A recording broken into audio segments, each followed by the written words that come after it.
basi wewe ndiwe utakaye kuwa ukiongoza kaunti hii kwa miaka 5 ijayo. Asante sana kwa muda wako. Ningependa kuungana naye pia wa chama cha Safina ambaye anawania kiti cha ugavana kaunti ya Nairobi, Renewal. Asante sana kwa kujumuika nasi jioni ya leo. Wakazi wa Nairobi wamekuwa wakikutazama jioni ya leo, na wafanyi biashara ndogo ndogo wamekuwa wakisikiza sera zako na jinsi ambavyo utaweza kuwasaidia na kuinua maisha yao. Unadhani kwamba umeweza kuwahimiza wakazi hawa? Nimesema running mate yangu anafanya kazi na KCB kwa SME department. Mimi nataka kusaidia kila mtu. Kama wewe ni mtoto ya Sky ama wewe ni mtoto ya mechanic, nitasaidia wewe kwa sababu mimi sitaki baadaye ya miaka 20 wewe unakaa hivi. So nataka tubadilisha maisha ya watu wengi kwa Nairobi, na natuma teknolojia ya kisasa, nafundisha watu. Pia nimeleta elimu ya bure. So kama mtu anataka kusoma, tasoma, tapata kazi, tabadilisha maisha. Asante sana Greywall, na kutakia kila laheri. Naomba nijumuike naye Nancy Mwadime ambaye pia ni mwaniaji wa kiti cha ugavana kaunti ya Nairobi. Takriban wapiga kura milioni 2.4 jioni ya leo wamekuwa wakikutazama pamoja na Wakenya kwa jumla. Swala la uzoaji taka ni swala ambalo umeweza kukabiliana nalo. Ukilinganisha na wenzako ambao mlikuwa mkijadiliana nao swala hili, unadhani umefanya vipi? Majina langu ni Nancy Wamboi Mwadime. Naomba tafadhali unieleze kuhusiana na swala la taka, uzoaji taka jijini Nairobi. Ukilinganisha na wengine tu kwa wepesi, labda unieleze unadhani umefanya vipi, na unadhani kwamba umeweza kumhimiza mkazi wa Nairobi akupigie kura iwapo utaweza kukabiliana na swala hili? Mimi naona nimefanya vizuri sana, kwa sababu nataka kusema Nairobi kila mfanyi biashara mdogo mkubwa, sisi sote tuko Nairobi na tumekuja na tuko hapa tutafute na tufanye Nairobi ikue pahali tunaweza kaa pamoja na peace. Asante na kutakia kila laheri. Anaungana pia na mwaniaji Esther Waringa, mmoja wa wale ambao walikuwa hapa jioni ya leo. Asante sana kwa kufika. Unadhani kwamba mjadala huu kulinganisha na wengine umefanya vipi jioni ya leo? Naweza sema nimefanya sawa. I've done well. I've given it my best. And I must say that I can be able to identify with the lowest class of people since I was raised and born in the slums. And at the same time, I'm in business. And I believe that both levels of people, I can identify with them once I'm given a chance to be governor of this Nairobi. Asante sana Esther, kila laheri. Wakazi wa Nairobi, mmepata fursa ya kutazama awamu ya kwanza ya mjadala wa wawaniaji ugavana katika kaunti ya Nairobi. Tarehe 9 mwezi Agosti tutaweza kuamua mbivu na mbichi na ni nani atakaye kuwa akichukua kiti hicho kutoka kwa Ann Kananu. Kwa sasa ningependa nikuelekeze kwa Wahiga Mwaura ambaye yuko na wachanganuzi jioni ya leo, watueleze kwa undani baadhi ya masuala haya ambayo nimeweza kusema kwamba yameweza kuibuka kwenye mjadala wa kwanza, waweze kuingia kwa undani, kisha baadaye awamu ya pili ya mjadala wa jioni ya leo utakuwa ukingwananga. Wahiga Mwaura, kwako. Asante sana Beatrice Gatonye. Wacha mimi niendelee na mahojiano yangu hapa na wageni na wachanganuzi wangu. I hope hapo sijakosea sana. And even as we carry on with our debate here, remember Polycarp Igathe in the building with about another 30 minutes or so to that second debate that will be happening this evening here at the Catholic University of Eastern Africa. We continue watching the clock as we await and anticipate the arrival of the UDA candidate Johnson Sakaja. Remember, it is a two-person debate, both of them having polled 5% or more in the last 3 opinion polls in sort of popularity rankings, and that's a debate that will be hosted by Zubeida Kome of KTN and Mark Masai of NTV. So stay tuned for that. One candidate already in the building. He's given his expectations. He's come with his team as well, and they are confident, they are bullish that they have what it takes to put a good showing in the debate. He says he has no goosebumps, no fear. That is Polycarp Igathe, and we now wait for the other candidate to make his way here for that. Of course, we were also reviewing the previous debate. You've heard from those 4 candidates, Herman Greywall Esther Waringa Thairu, and Nancy Mwadime, and of course Kenneth Nyamwamu, and my panelists were quickly giving their take on what the first debate was like as they also dive into what they're anticipating with that second debate. Karen Wakoli, who's to my far left there, can also weigh in on this. Who came out on top, who made a difference in the first debate in your view, and who didn't? Wow. So in fact, let me just start where Dr. Odote left off at. He said maybe we should have just had one person show up and the rest should have stayed at home. I don't know if that's a fair characterization, but please proceed. Yeah, so for me, I would say I applaud each and every one of those candidates for just showing up. They honored us with their presence. That's really awesome. But some of the things that are critical in terms of just selling yourself as a leader, posture, for instance, I was looking at the posture. I was looking at the outlook. Do those individuals inspire confidence in me as a voter to give them my vote or no? The confidence, ability to communicate and communicate clearly. I was looking out for that. And a few things came out, among all those 4 individuals. Like, if you had a best communicator award this evening for the first debate, who would you give it to? You know what? I work for young people. I serve young people. This evening, I am so proud of young people. Okay. When young people are given opportunity, they give their best. Haman did an awesome job. He's a great communicator. He seems to have thought through his ideas and his agenda beforehand. He was outstanding to me, I think. Practical steps in terms of mentoring young people, starting funding mechanisms for young entrepreneurs, digitizing the economy within Nairobi County government. Very practical, salient steps that he wants to take. So I think for me this evening, he stood out. Prof. Omenya, your reading of the overall quality of debate that was had today. Of course, now, Kenya's not having watched a Nairobi gubernatorial debate at this level before, this being the first time, even as you respond to what the other panelists have had to say. Also, talk about the quality of the debate that you saw. Yeah, thank you, Waiga. Of course, I'm professor, so I'm forced to issue marks. Okay, let's declare that all the candidates failed, but all, actually. All failed? All failed. What's your marking scheme? Some came very close. It's 40%. I think Brewell and Nyamwamu scored over 35, and the other 2 ladies did about 20%. This is an issue. I mean, on a serious note, I think none of the candidates thought about any serious issue affecting this city to good depth. Whether you're looking at transport, whether you're looking at housing, whether you're looking at small business, it was all very shallow, all very, very trivial. When it came to governance issues and even the politics of the city, relationship between national and county government, again, you could not see any candidate understand how government runs, how the politics of the city is worked, and how they'll weave their way around it. But one of the reasons why I failed them is that none of them came out with any interesting idea. They're recycling old ideas and in a very, very shallow way. Across board. You don't think a border app for the whole county? And 3D printing of homes to reduce costs. And I mean, they're all... You see, the truth of the matter is that you ask yourself, from what planet do these people come from? My point is that we were hoping that at least a candidate, we're hoping that these are fringe candidates with very specific agendas from their parties, be it agenda around youths, be it agenda around business and so on. And what I would have really wanted to see was a candidate at least pick one issue and run away with it, whatever issue it was really.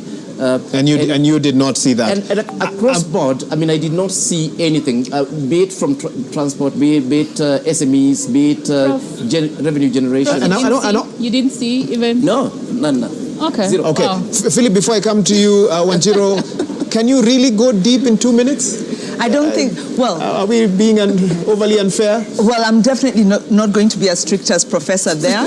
I come from a civil society perspective, an inclusion perspective, and my view is quite different. I think it's great that they put themselves forward. I think in time we are going to get more serious candidates, and I think it's a reflection on the parties in a way. I think in terms of Herman Grawal, the ideas he put forward may not be necessarily new. I think in terms of technology, some very good ideas, maybe not new earth-shattering, but that goes to show that we have an implementation gap. because we have loads of good policies that aren't implemented. So don't blame the candidates for not having new ideas, because we are not lacking new ideas. What we wanted here is to have a more convincing kind of a manifesto. And I felt that Herman Grawal, as a youth, presented himself very well. I think he executed his points very well. His closing was excellent. He brought in his party. He brought in his party leadership. And listening to him, I could see if he stays this course, you can see a leader in the making. Having said all that, I do think there is a need for candidates to start at a level that, to find their level. You want to build your political name and your capital. MCA is a very valid position, and I just felt there were good ideas, good intent. It was more like a public participation session, and I was thinking it would be great if these people put themselves forward for MCA and show a commitment to political change. We invited them for a debate, not a public participation in terms of session, but yes, the level of contribution was more of a public participation session, and I think the level of contribution also means they should start, if I'm going into a job, I start at my entry level and build up. Okay. You don't go to the top without the credentials. So yes, a bit of reality. I think the last thing is, in terms of the no-shows, Agnes Kagore hasn't been doing too badly in terms of the polls. She may lose out by not showing up, and we may see Herman Grawal really gain from being here. And then, of course, the issue of skeletons. When you put yourself forward for political office, your skeletons will come out, and you could lose very badly, and it could affect even your private and personal life. So, yes, do your homework on all fronts. Okay, yeah. Philip, let me allow you to win, but I'm told we'll also be hearing from Francis Gachuri shortly as well. But Bonakisia, was there any highlight for you this evening? Well, I think, first of all, let me join my colleagues in congratulating those who turned up for the debate. So that's your first I think highlight. It's only fair, yes, because you must be brave to present yourself in such a high-level debate. But if you ask me, if I were to mark, I'm not a professor, but I mark exams. I would mark them 3.5 out of 10. Okay? All of them. All of them. 3.5 out of 10, some will get even 1. Apart from, I think it was Kenneth and Herman, they probably score about 3.5. All right?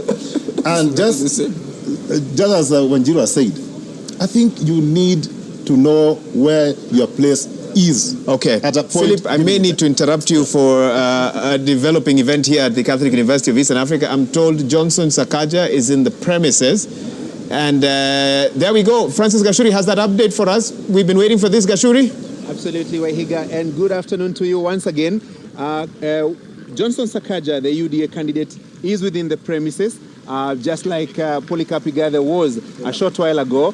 He should be walking down this route shortly so that we can also get an opportunity. So Gachuri, we are expecting the Senator of Nairobi County, the current Senator who is expecting to become Nairobi's 4th Governor, Johnson Sakaja of UDA, who we are aware is already in the vicinity. Less than 5 minutes ago, Polycarp Igathe arriving here with an entire entourage of people and personalities who believe in his wisdom. We are just hoping that Sakaja has already been accredited and will be working in a similar fashion to how his competitor and co-debater will be received.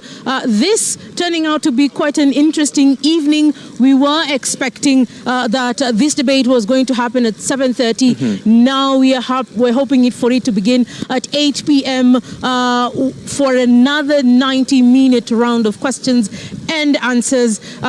Some of the questions being undertaken in the first debate, inclusive of insecurity, unemployment, the cost of unga, traveling around the city. How does this city look like? Why is it important to this country that is Kenya? The gentleman expected to walk into this red carpeted area is no stranger to politics of Nairobi, having served as a senator for the last 5 years. Absolutely. Why is it important for him to be here today to try and convince Nairobians as the best candidate for governor? Absolutely, Leila. And just a short while ago, Professor Philip Kaloki, he's a running mate to Polycarp Igathe, just walked in. We're waiting to see Sakaja. As soon as we are able to do that, we'll be able to inform our viewers that Sakaja is around. But the wait and see continues for now. Remember, he's been a nominated member of the National Assembly and Senator for 5 years, representing Nairobi County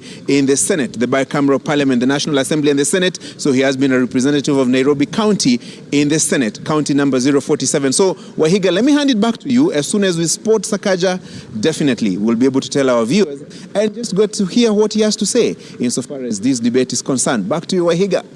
Thanks so much, Gashuri and Leila. I must warn you, it's getting a bit chilly here in our Studio B, but that debate coming up in the next 30 minutes is expected to heat things up. Already in the building, Polycarp Igathe, the Azimio candidate with his team, and his running mate, Professor Philip Kaloki. We're expecting Johnson Sakaja, the UDA candidate, with his hopefully also with his running mate, James Mushiri, also to make their way here shortly. So in case I have to interrupt my guest to take you to that, I will do so that you don't miss any of this action on this live coverage across all stations, both TV and radio as well. Bonakisia, you are giving us your marking scheme, and also feel free now to begin to wade into the next debate. Everyone focused on those two. Yeah, okay. Now, of course, my colleagues have said a lot about the debate which has just ended, but I think the candidates who are here were very casual. They didn't seem to understand the issues. They didn't provide any solutions. They kept on repeating what we've heard before. There were no new ideas. And if you ask me, I think they should receive a bill. They should receive an invoice for consuming prime time. And here you are saying I was harsh. For consuming prime time. And not giving us value. They're not giving us value. However, they may have engaged researchers. It's not easy. No, we must be brutal. We must be brutal. So they knew they were coming for debate. What are your expectations? They knew they were coming for debate. They should have done their homework. There was no homework that was done. They probably just thought they were coming here for child's play. I'm sorry. So they get 3, some of them get 1. But that is a warning shot to Honorable Sakaja, who is coming here. Yes. And Polycarp Igathe. I hope you're prepared. Exactly. Otherwise, again, we'll mark you properly. How different do you anticipate, and tell me this briefly, the level of debate, the type of questions you now expect to hear in the next debate as compared to the one we just came out You see, I think this is it was child's play. Now, they don't need to belabor that point. These were adults. The level now we are getting to, we know we'll be hard tackles. We expect to deal with policy. We expect them to address the issue of strategy. We expect them to tell us how they are aligning Nairobi's vision and their tactics to Vision 2030. We expect them to tell us how they intend to do things given the manifestos their parties have delivered. Because, see, you are not going to work in a vacuum. Already, the country has Vision 2030. It has about 7-8 years to go. Already, government has programmed itself for the next 7 to 8 years. So if you don't align your thinking to the national government thinking to Vision 2030, you may lose a lot. And you're in the capital city. So I expect these two gentlemen to tell us very, very clearly how they have aligned their programs to the national government. How they, for example, intend to retire the debts. We are now at 75 billion. When I left office, I think it was about 14 billion. Now it's 75 billion. How are you going to finance projects, capital projects, when you are heavily indebted? So how are you going to deal with the issue of debt? How, which areas are you going to prioritize in terms of service delivery? Of course, the biggest right now in terms of service delivery is the issue of solid waste management. Do you have a solution for solid waste management? I heard one of the candidates in the previous debate talk about, throwing litter. I mean, we churn out 3,000 tons of solid waste daily. How do you intend to deal with that? So it's not a question of telling it's not about stop it now. Yeah. That won't solve the problem overnight. But Professor Odote, for us to understand what sort of governors Johnson Sakaja or Polycarp Igathe or any of the others would be, you have to look at their DNA and sort of where they've come from. You probably know a little bit about these two individuals. What would you say separates them in terms of how they've come up, how Nairobians got to know about them as well? Just give us your analysis. Thanks, Wahiga. I think if you look at both of them, I think and Philip is laughing. I don't know why he's laughing. But if you look at both of them, I think what separates them is in terms of their background. If you look at both of them are fairly young, so they aren't too old. So you expect modern thinking, which is a good thing. But if you look at the experience that they have, one has an experience in politics, and that's Johnson. Johnson has experience in politics, having founded TNA, having been a nominated MP, having been a senator. So understands the political aspect of running a government. The other one understands management much more, having been in private sector for a long time, having essentially his life is corporate. I think his experience with politics was just 6 months. So I think the debate, and there's been a huge debate in the past. What does county governments require? Do they require a manager or do they require a politician? And the answer is out there. I think in 2013, we thought you required a manager. Later on in 2017, we got to get largely politicians. And if you look at the performance of the governors, you can't say whether the manager is better than the politician or vice versa. So I think that's going to be a lot of the conversation going to take place. On the one instant, when you talk about do you have the experience, the question is going to be what kind of experience?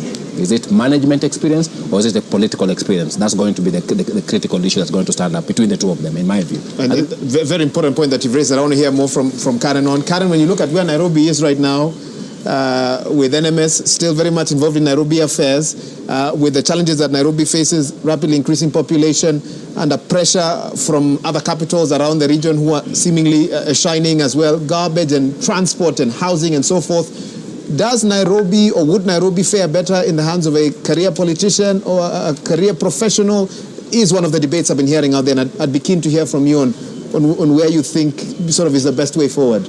Nairobi would fare well in the hands of a leader, in the hands of a true leader, not a politician and not whatever else you're talking about. But even if it's a politician, are they leaders?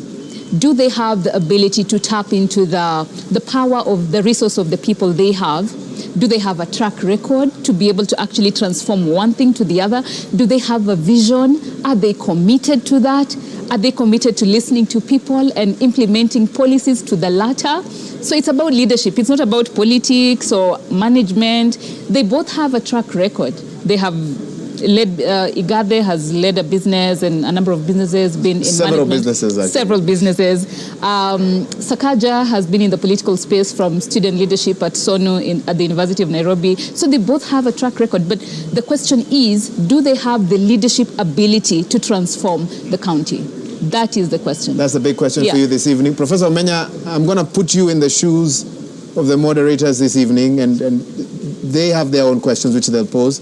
But if you had a chance to pose a question to each candidate this evening, Johnson Sakaja on one end, Polycarp Igathe on the other, only one, which question, one for each, would you pose? I think I would pose 2 questions. You've added more than... No, there are 2 guys. One for each. So you can decide which one you take, who takes what.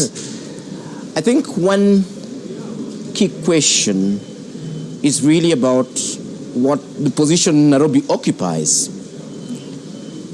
in the nation, in the region, and in the globe. So basically, if you're looking at Nairobi as a potential future economic capital, literally, of Africa, how do you get the city there? The other question would be the other way, would be the reverse. Cities are for people. Cities are fundamentally for people. And currently, Nairobi is serving less than actually 10% of the citizens, largely corporates. And we are saying these invisible majorities that live in the slums, that contribute to the economy without getting a service, that have no place for their children to play, whose buildings collapse every day and die there, that walk to industrial area on a day-to-day basis.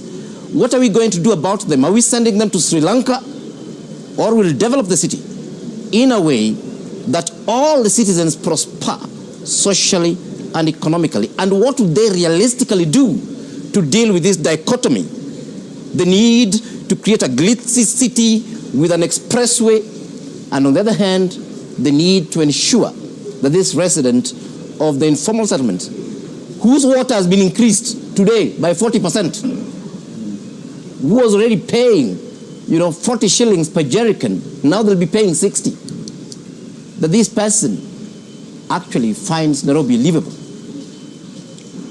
That's the issue that I would have really wanted them to pose to the both of them. And coming to you, Wanjiru, before I hear from Philip Kisa, and you can respond obviously on the wider topic of any advice you'd have for the two candidates that will be coming up next.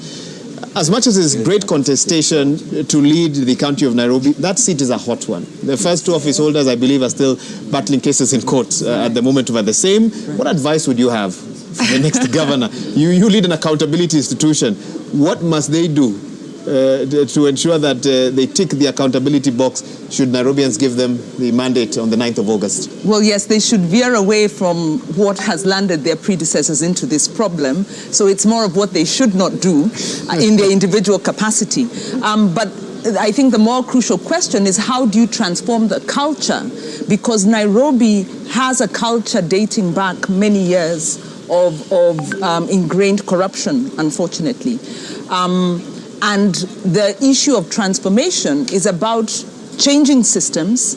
It's also about changing perspectives. It's about changing how we work and how we interact with each other. So beyond the ideas, because Nairobi has good policies. We were talking during the break. We have the master plan, the Nairobi land use master plan that was developed in 2015. We've got an integrated solid waste management plan that was developed for us by JICA and was, I think, enacted maybe in 2015 again. So we've got a public participation law. We have the laws. We don't have the culture. So how do we change from a county that is rooted in violation of rule of law, breaking rules? You talk about politicians, you talk about public officers. How do you transform that culture? I think is the bigger thing, because until we close the implementation gap, I sit on the County Budget Economic Forum, or I used to. It kind of fizzled out. This is a statutory body that allows citizens to engage in the public finance management system. Now, this body was set up by Evans Kidero and kind of began working, but was always tokenistic, as we were saying earlier. How do you move from that tokenism to real implementation? Because the things we saw as the forum were very disturbing. We could see revenue falling, especially around elections. It would begin to decline. And we'd ask, if you are collecting licensing fee and the economy is improving, it wasn't due to low economic performance. Why are the revenues going? It means that money is being pocketed. And the county assembly would allow this to go on. AGPO, talking about inclusion in preferential procurement. This policy was enacted. The county was reporting on it, but missing all the details. And these contracts were not being awarded to women, youth, and these other needy institutions. They were being captured. Solid waste. There was a youth program to set up in the informal settlements, youth informal businesses, CBOs. It was set up. It was there on paper. The youth were actually there. But what was happening? Politically, the positions were being given politically. So you actually poison the ground where young people know if you're politically aligned, you will get into the government scheme.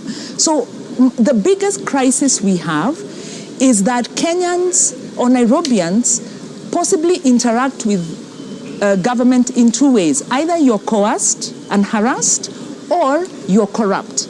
So how do we transform that relationship into a conducive one? And that's a big question this evening. And I like that you've outlined what I feel effectively could be part of the entry of whoever will take office come the 9th of August. We're still live here from the Catholic University of Eastern Africa. We now have another 10 to 15 minutes or so for the start of the next debate. We continue to await the arrival of Johnson Sakaja, Senator Sakaja, the candidate for the Nairobi gubernatorial seat on a UDA ticket. We have been told he's on his way. We expect his arrival any minute now. Francis Gashuri, Leila Mohammed on standby to give us that update as soon as he arrives. Remember, he's vying together with his running mate, former bank executive James Mushiri, and it will be a two-person debate expected to kick off in the next few minutes on this debate night. But of course, we're looking at a couple of different scenarios with my panelists who are here. And Philip Kisia, I want to come to you. And at the very beginning, you made a statement that really set us off in a different direction when you said debates, in my view, they don't really matter. But the way we look at it right now, 6 out of 9, by the time we're done this evening, isn't too bad. Candidates are taking debates. Seriously, have you changed your mind since we spoke earlier this afternoon? Wahiga, you know, I'm the type of person who says what I mean. And I'm not about to change my statement. Mm-hmm. Politics in this country will remain the same for at least another 5-10 years. Okay? Until we start addressing the issue of ideology, the issue of ideas, it will be the same thing. Okay. It's what I'm talking about. Now, on that simple, so we have two candidates. The latest opinion polls put the margin of difference between them anywhere between 5 to 10% max. You know, looking at, if you look at that, how do you capitalize on a debate like this tonight if you're one of the leading two, as per opinion polls, to ensure that you come out with, it is of benefit to you? How do you do that? You know, I'm just hoping that out of the two, one will be able to at least convince the voter who has not made up their mind that this is the right candidate. You can only do that if you show us that you have the capacity to actually actualize what they have already told you to do. You know, these guys have a very easy job. My sister, Wanjiru talked about a plan, the new plan. The new plan was actually done by my team and handed over to Evans Kidero. Okay? It was actually a grant from JICA. And when JICA were giving me that money as a grant, not me, but the city, they asked me one question. You know, Mr. Kisia, can you promise us one thing? That this money we are spending, because these are public resources from Japan, that this plan will be implemented. And I said, you know what? I promise you that this time round, it will not be a plan that will be put on the shelves to gather dust. It will be implemented. So it has not been implemented by, it was not implemented by Evans. It was not implemented by my friend Sonko. I'm hoping that out of the two, that this person from day one, that they'll pick up that plan and start implementing. Because the plan talks about solid waste management. It talks about public transport. It talks about housing. It talks about road infrastructure. It talks about everything. It talks about the Nairobian, how you can better the lives of the people of Nairobi. So there's you know, what bottlenecks? Really, the two gentlemen, Waiga, they just need to prove that they have capacity to implement this plan and how they are going to implement the plan. Because if they don't demonstrate, if they don't show us how they intend to implement this plan, I don't think they'll do better than the ones who have been there before. So what am I expecting them to do when they get into office? Just to add on what my colleagues have said. Number one, you know, the issue of integrity, which touches on graft, corruption. That is number one. Are you going to deal with it? Do you really have the willpower to get there and deal with decisively with the issue of corruption? Don't talk about cartels. Cartels are human beings like you. If you cannot get rid of them, get rid of yourself. Get rid of yourself. Those questions that you want to pose to them, how did you perform during your tenure? Well, the records are there. It is during my tenure. It's sometimes good to yes, it is during my tenure, Waiga. Go to the records and check. In 2010, City Council of Nairobi was rated in top 5 amongst the most reformed public institution and most collaborative. Top 5 in a matter of 2 years, my friend. Actually, it was 1 year because I took over in May 2009. In less than a year, I was in top 5. Reforms, my friend. So again, this master plan that you're talking about, and we're happy to talk about. Okay. We delivered the master plan through a grant from JICA in 36 months. We started the process of automating City Hall. You are basically telling us that we automated City Hall. Can make a difference. Yes, it can make a difference. Plan, implement it. Take the plan and implement. But I want to dig deeper, Prof. Omenya, and I'm coming to you, Prof. Dote, as well. There must be bottlenecks. I'm sure every governor that came into that office received the plan, looked at it and thought, probably these are good ideas. Which bottlenecks? Mora, which ones? we must look at this scientifically, Philip Kisia. Let me hear from the professor, scientifically. What are possible bottlenecks? Because the ideas are known. Yes, I think the big challenge that we have in the country is, I would look at it, is actually both technical and political capacity to translate plans into action. Because plans may seem to be neutral, but they're not. In fact, they're arrived at through a consultative and a broadly a political process. And then on the other hand, you don't just get a plan and implement. How do you implement a plan? You have to go to the assembly and have the MCAs, look at these plans, turn them into annual development plans so that they can actually draw money out of them. In between there's a political process. It's not a technical process. And this is why we're saying that we need a leader who has the bigger vision, clearly spelled out, and then has all these plans. And then it can be able then to sit down with MCAs and say, look here, you're coming from this area, this part of the city, this is what you're looking for, this has been taken care of in the plan. You are coming from this area, you are looking for this has been taken care of in this plan. So we're breaking this down so that in this particular year, why don't we do 1, 2, 3, 4 things that are in the plan? Because if you don't do that, then you end up doing what's happening in the country. Is planning by MCAs or planning by cartels or assuming that disparate projects will result into some coherent future whole. Is the plan that ties everything together. And to me, that's what I want to hear from both Polycarp and my friend Johnson Sakaja.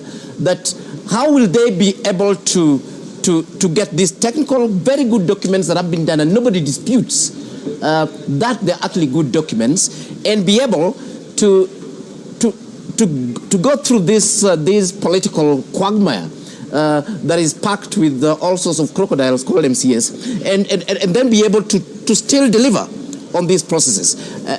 Another thing, we need a leader who understands both management and planning processes, but at the same time is suave politically, so that then they're able to get these things done. Okay, I need to interrupt you there because I need to take a break right now. Remember, the hashtag is Nairobi Gov Debate 2022. We are live across all TV and radio networks. We're also using the hashtag Presidential Debates KE 2022 as well. We await within the next few minutes the start of the next debate.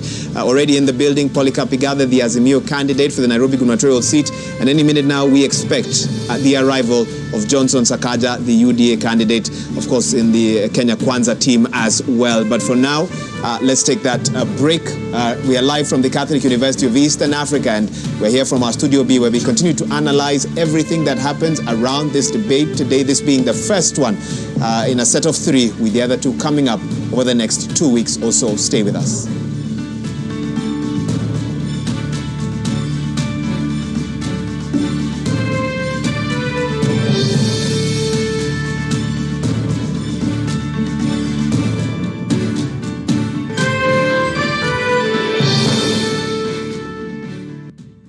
Check it. Let's talk about banking. Or let's talk about dreams and goals. Your dreams, your goals. If you're like me,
topics have been carefully selected after a thorough assessment of sentiments of the regular residents and voters in the city of Nairobi. Na maelekezo yetu pia yanahitaji wagombea wanaoshiriki mjadala huu kuzingatia tasfida wakati wa mjadala, kumaanisha kwamba wasitumie lugha chafu ya matusi au kudhalilisha wenzao, waendesha mjadala na watazamaji wanaofuatilia mjadala huu mbashara.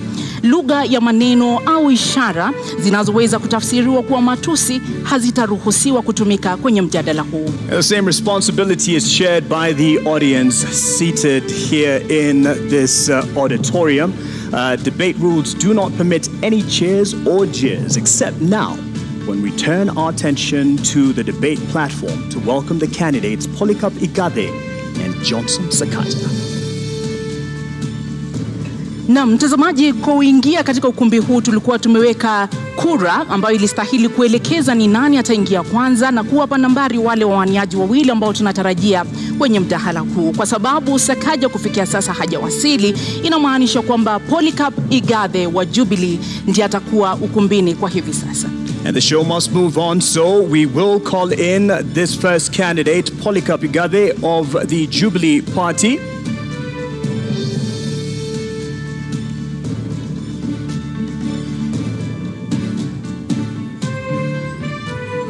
Polycarp Igathe, uwanjani wako. Tumkaribisha anapoingia.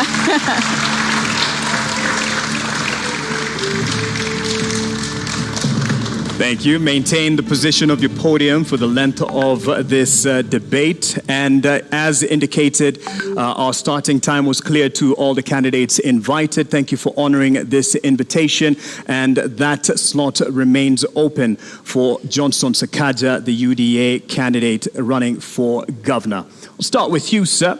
And in leadership and integrity, definitely we look at the importance of that within your leadership once you or when you make the governorship. But start us off by telling us what separates you apart from your competitor. Thank you very much for that question, and thanks for having me. I'm a product of Kenya's public education system. I'm a product of Kenya's public health system. I was born in Pumwani Hospital. I was educated through Kenya's public education system. I went to a public university, the University of Nairobi. And that sets me apart because in all those three levels, I came out through my upbringing by my dad and mom. My mom, who was a primary school teacher, Mrs. Kamau, and my dad, Mr. Kamau, who was an accountant. My teacher, Francis Bogongare, who I'm very proud is watching me from his home in Meru today. My English teacher, Mrs. Kathucha. These people, my teachers, my parents, my early bosses, and my latest boss, Dr. James Mwangi, taught me three things which sets me apart. That approach every task, approach every calling with high intention, with sincere effort, and with intelligent execution. High intention is prayer. Sincere effort is hard work. Intelligent execution is discipline. That is what we call a PhD. That sets me apart. And Nairobi, I bring a PhD attitude to the job. Give it to me. Thank you. Naam, umetaja pale kuhusu masuala ya elimu, familia yako ina ueledi wa masuala ya elimu. Wewe mwenyewe umesema kwamba ni msomi wa katika chuo kikuu cha Nairobi. Je, unadhani ni muhimu kwa mgombea kuwa na degree ili kuweza kuongoza kaunti ya Nairobi? Ni muhimu kwa mgombea kiti chochote ambacho kiko katika katiba ya taifa letu kuwa amehitimu na amefikisha kiwango ambacho kinakubaliwa na katiba. Kwa hivyo huo umuhimu sio mimi kusema, ni katiba imesema. Ni lazima uhitimu uwe mwalimu, lazima uhitimu uwe daktari, lazima uhitimu uwe mechanic. Hata kuosha gari inahitaji uwe umehitimu au kuwa waiter. Kwa hivyo hata hii kazi ya gavana inahitaji kuhitimu, na hilo ni jambo ambalo latakikana na katiba ya taifa letu la Kenya. Lakini unadhani kwamba kuwa na degree ni ishara tosha kwamba utakuwa kiongozi bora? Kwa sababu kusoma ni kitu kimoja, uongozi ni kitu kingine. Je, kuwa na degree ndio ishara kwamba utakuwa kiongozi ambaye anastahili? La hasha, ni mwanzo. kwa sababu lazima uwe umefikisha kiwango cha usomi. Lakini jambo muhimu kuwa kiongozi ni kuwa unaelewa maswala ambayo unakuja kuyashughulikia. Na pia la pili, pia wewe uwe ni mtu ambao wapenda watu. Hii kazi ya siasa, kazi ya kutumikia watu, ni kazi ambayo unaifanya kutoka kwa roho yako. Na lazima wewe ni mtu ambaye namba moja mcha Mungu, mtu ambaye anapenda kuhudumia watu. Na mimi maisha yangu yote nimefanya kazi ya huduma kwa wananchi. Nimeuza soda kwa kiosk, nimeuza bairo kwa bookshop, nimeuza pombe kwa bar, na hivi karibuni nilikuwa nauza pesa kwa mama mboga, kwa watu wa matatu, kwa watu ambao tunawaita wachuuzi wa kawaida. Kwa hivyo hiyo uzoefu wangu wa kazi umetokana na kushughulikia watu wa kawaida katika kazi ya mauzo, hasa katika sekta ya kibinafsi. It has been the accusation leveled against your side by your competitor. Would have been great to have him here to respond to the question of a degree for governors, that the fight at least and the clamor to fight him to qualify to be on the ballot is for the benefit of Igade, to lock him out of the race. Just to clear the air on this, what is your response? I really want to meet my worthy competitor on the ballot. The fight he's had is a fight I truly regret, because it's stopping Kenyans from actually stopping him from coming to office. When all constitutional institutions fail in their duty, then there is a duty by the citizen. And there is no bigger duty than the duty of voting on 9th of August 2022. I wish him well, and I hope that he can come tonight. I also hope that he will be on the ballot on the 9th of August so that we can beat him at 8:57 a.m. Na umetaja pale kwamba una uweledi na umejitolea na una ule moyo wa kutaka kuwatumikia wakazi wa Nairobi. Lakini kweli uko tayari kuingia katika kazi ambayo itakubidi uwe pale kwa miaka 5, kwa sababu historia inaonyesha kwamba ulipochaguliwa kuwa naibu gavana uliondoka baada ya miezi 6. Hii kazi itakuhitaji kuwa pale miaka 5. Kweli uko tayari? Niko tayari, niko gangari, na nimejitayarisha vilivyo kutumikia wananchi wa Kenya katika jiji Nairobi kwa miaka 5. Mimi wakati nilipokuwa kwa kiti ya deputy governor nilisema kwamba sikupata na sikuweza kupatiwa kazi nifanye kama deputy governor. Na kuna jambo moja ambalo lazima tukubali. Ukiangalia wanasiasa katika taifa la Kenya, wako zaidi wanaochaguliwa kupitia kwa debe. Wangapi wanafanya kazi yao na ukweli wanapewa mshahara kwa sababu wamefanya kazi? Hilo ni swali tunafaa kujiuliza. Mimi siwezi kubali mshahara bila kufanya kazi. Unasema kwamba hukupewa kazi. Ni kwamba haukuwa una ushirikiano na Gavana Sonko? Ni kwamba ulijipata katika nafasi hiyo kimakosa? Au ni vipi wewe kama naibu gavana unasubiri tu kupewa kazi? Gavana Sonko ni rafiki yangu, ni mwalimu wangu wa kisiasa, hasa siasa za Nairobi, na muheshimu na namuenzi mpaka wa leo. Ni rafiki yangu, hata dakika 5 zilizopita tumeongea. Lakini kazi ni tofauti na urafiki. Siwezi kuja ofisini na kila siku kazi yangu ni kusoma gazeti na kuacha koti kwa kiti alafu naenda na lala. Kazi lazima iko kazi ambayo na mpangilio wa kazi umepewa, na usipopata hiyo kazi basi unaheshimu katiba. Na katiba ya Kenya inasema article 1 kwamba nguvu zote za katiba ni za mwananchi. Na kazi yangu nilipopiga reverse gear ilikuwa ni kusema na heshimu katiba ya Kenya, na heshimu mpiga kura. Na hivi leo nafanywa interview kama mfanyikazi wa watu wa Nairobi, na nawaeleza nitawafanyia kazi. Na baada ya miaka 2-3 mambo ambayo niliona yaweza kutendeka yalitendeka, na tugange yajayo yaliyopita. In retrospect, you did not quit on the residents of Nairobi who entrusted you, and in fact threw their weight behind your boss because you were there as a deputy. You didn't quit on them. Do you owe them an apology? I failed to earn the trust to deliver my mandate as deputy governor. I never blamed anybody. I blamed myself, and I fell on my sword. Today we see a lot of people who, rather than quit their position, continue to sit there and enjoy the trappings of power and enjoy a salary from government. They enjoy public money. I did not quit on you. If I quit on you, I would not have come to represent myself again through my party Jubilee, through Azimio la Umoja, and contest the nominations, and then win, and then be here as a candidate. I respect Kenya. In our national anthem, we always say, Kenya istahili heshima. And that is a prayer, and that's our national anthem. We put our hands on our hearts, and we say, Kenya istahili heshima. Na heshima ni kwamba, if you feel you're earning money you should not earn, especially public money, then you take a bow and you come back for a fresh mandate. Ladies and gentlemen, I've come for a fresh mandate. I seek to be governor of Nairobi. Please try me. Unadhani ulihitaji ujuzi wa kisiasa ili kuweza kustahimili mawimbi ambayo yalikukabili wakati huo? Ungekuwa na ujuzi, labda mambo yangekuwa tofauti. Siasa ni jambo la muhimu sana kuachiwa wanasiasa tu. Sisi ambao tumefanya biashara katika sekta ya kibinafsi tunaelewa, na mimi kama kazi niliyokuwa nikifanya kwa benki, nimeona wafanyabiashara wengi ambao biashara zao wamefunga sababu ya maslahi yao kukataa kuangaliwa na watu ambao utengeneza sera, utengeneza sheria katika bunge. Na kwa hivyo nakuja hapa na uzoefu wa private sector, na nasema tuingie sasa. Let us change kidogo, let's change the tune. Tuingie, tupindue, tulete mapinduzi, tulete ari mpya, kasi mpya, mwamko mpya, tuendelee.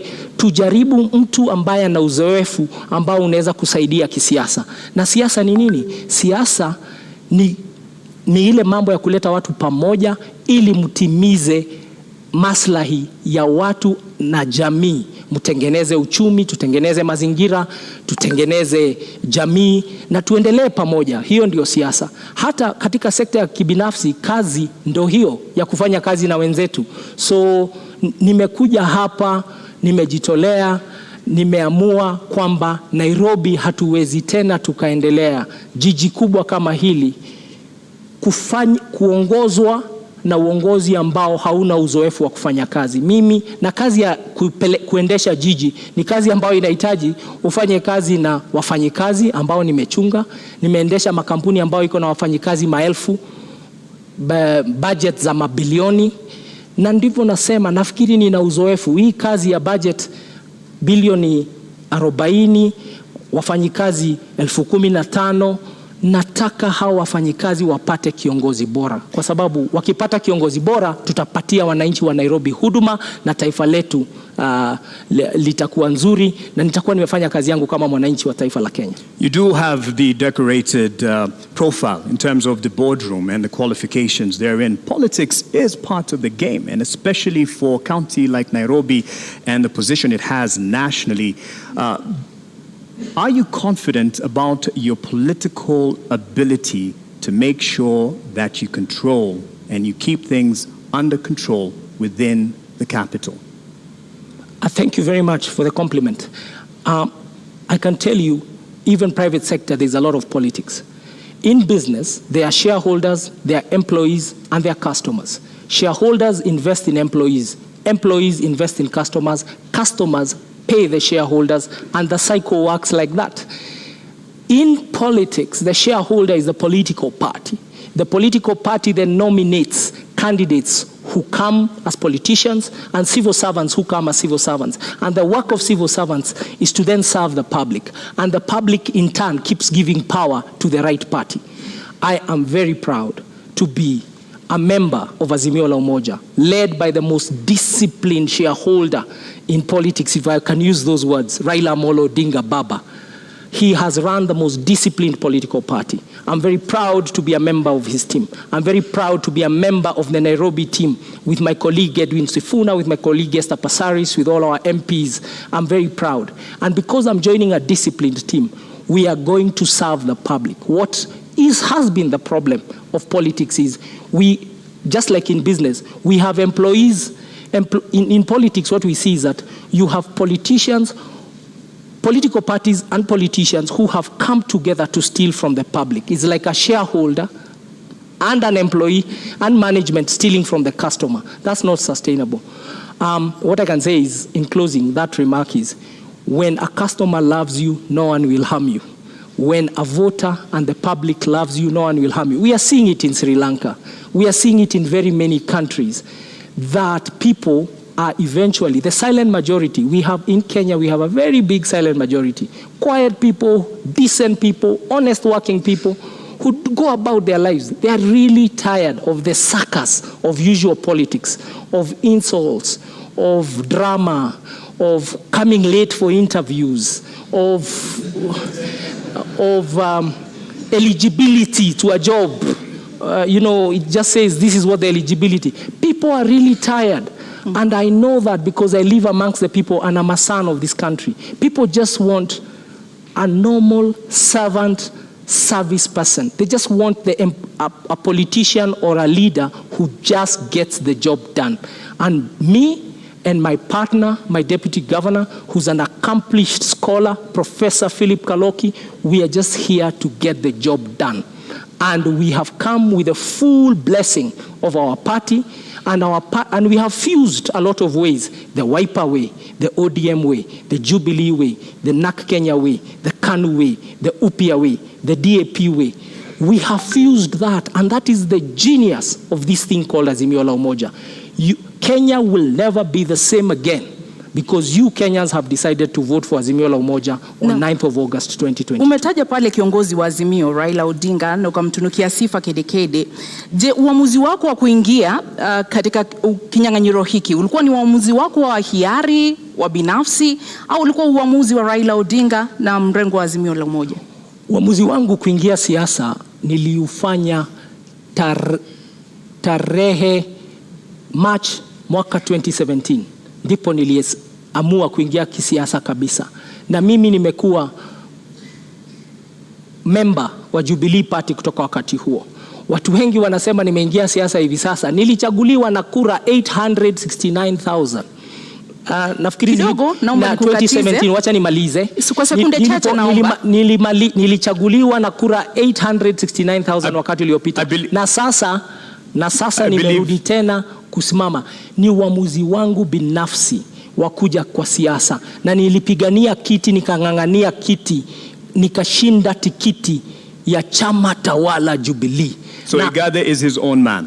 Igathe is his own man, and he won his nomination. He canvassed for his nomination politically within the party.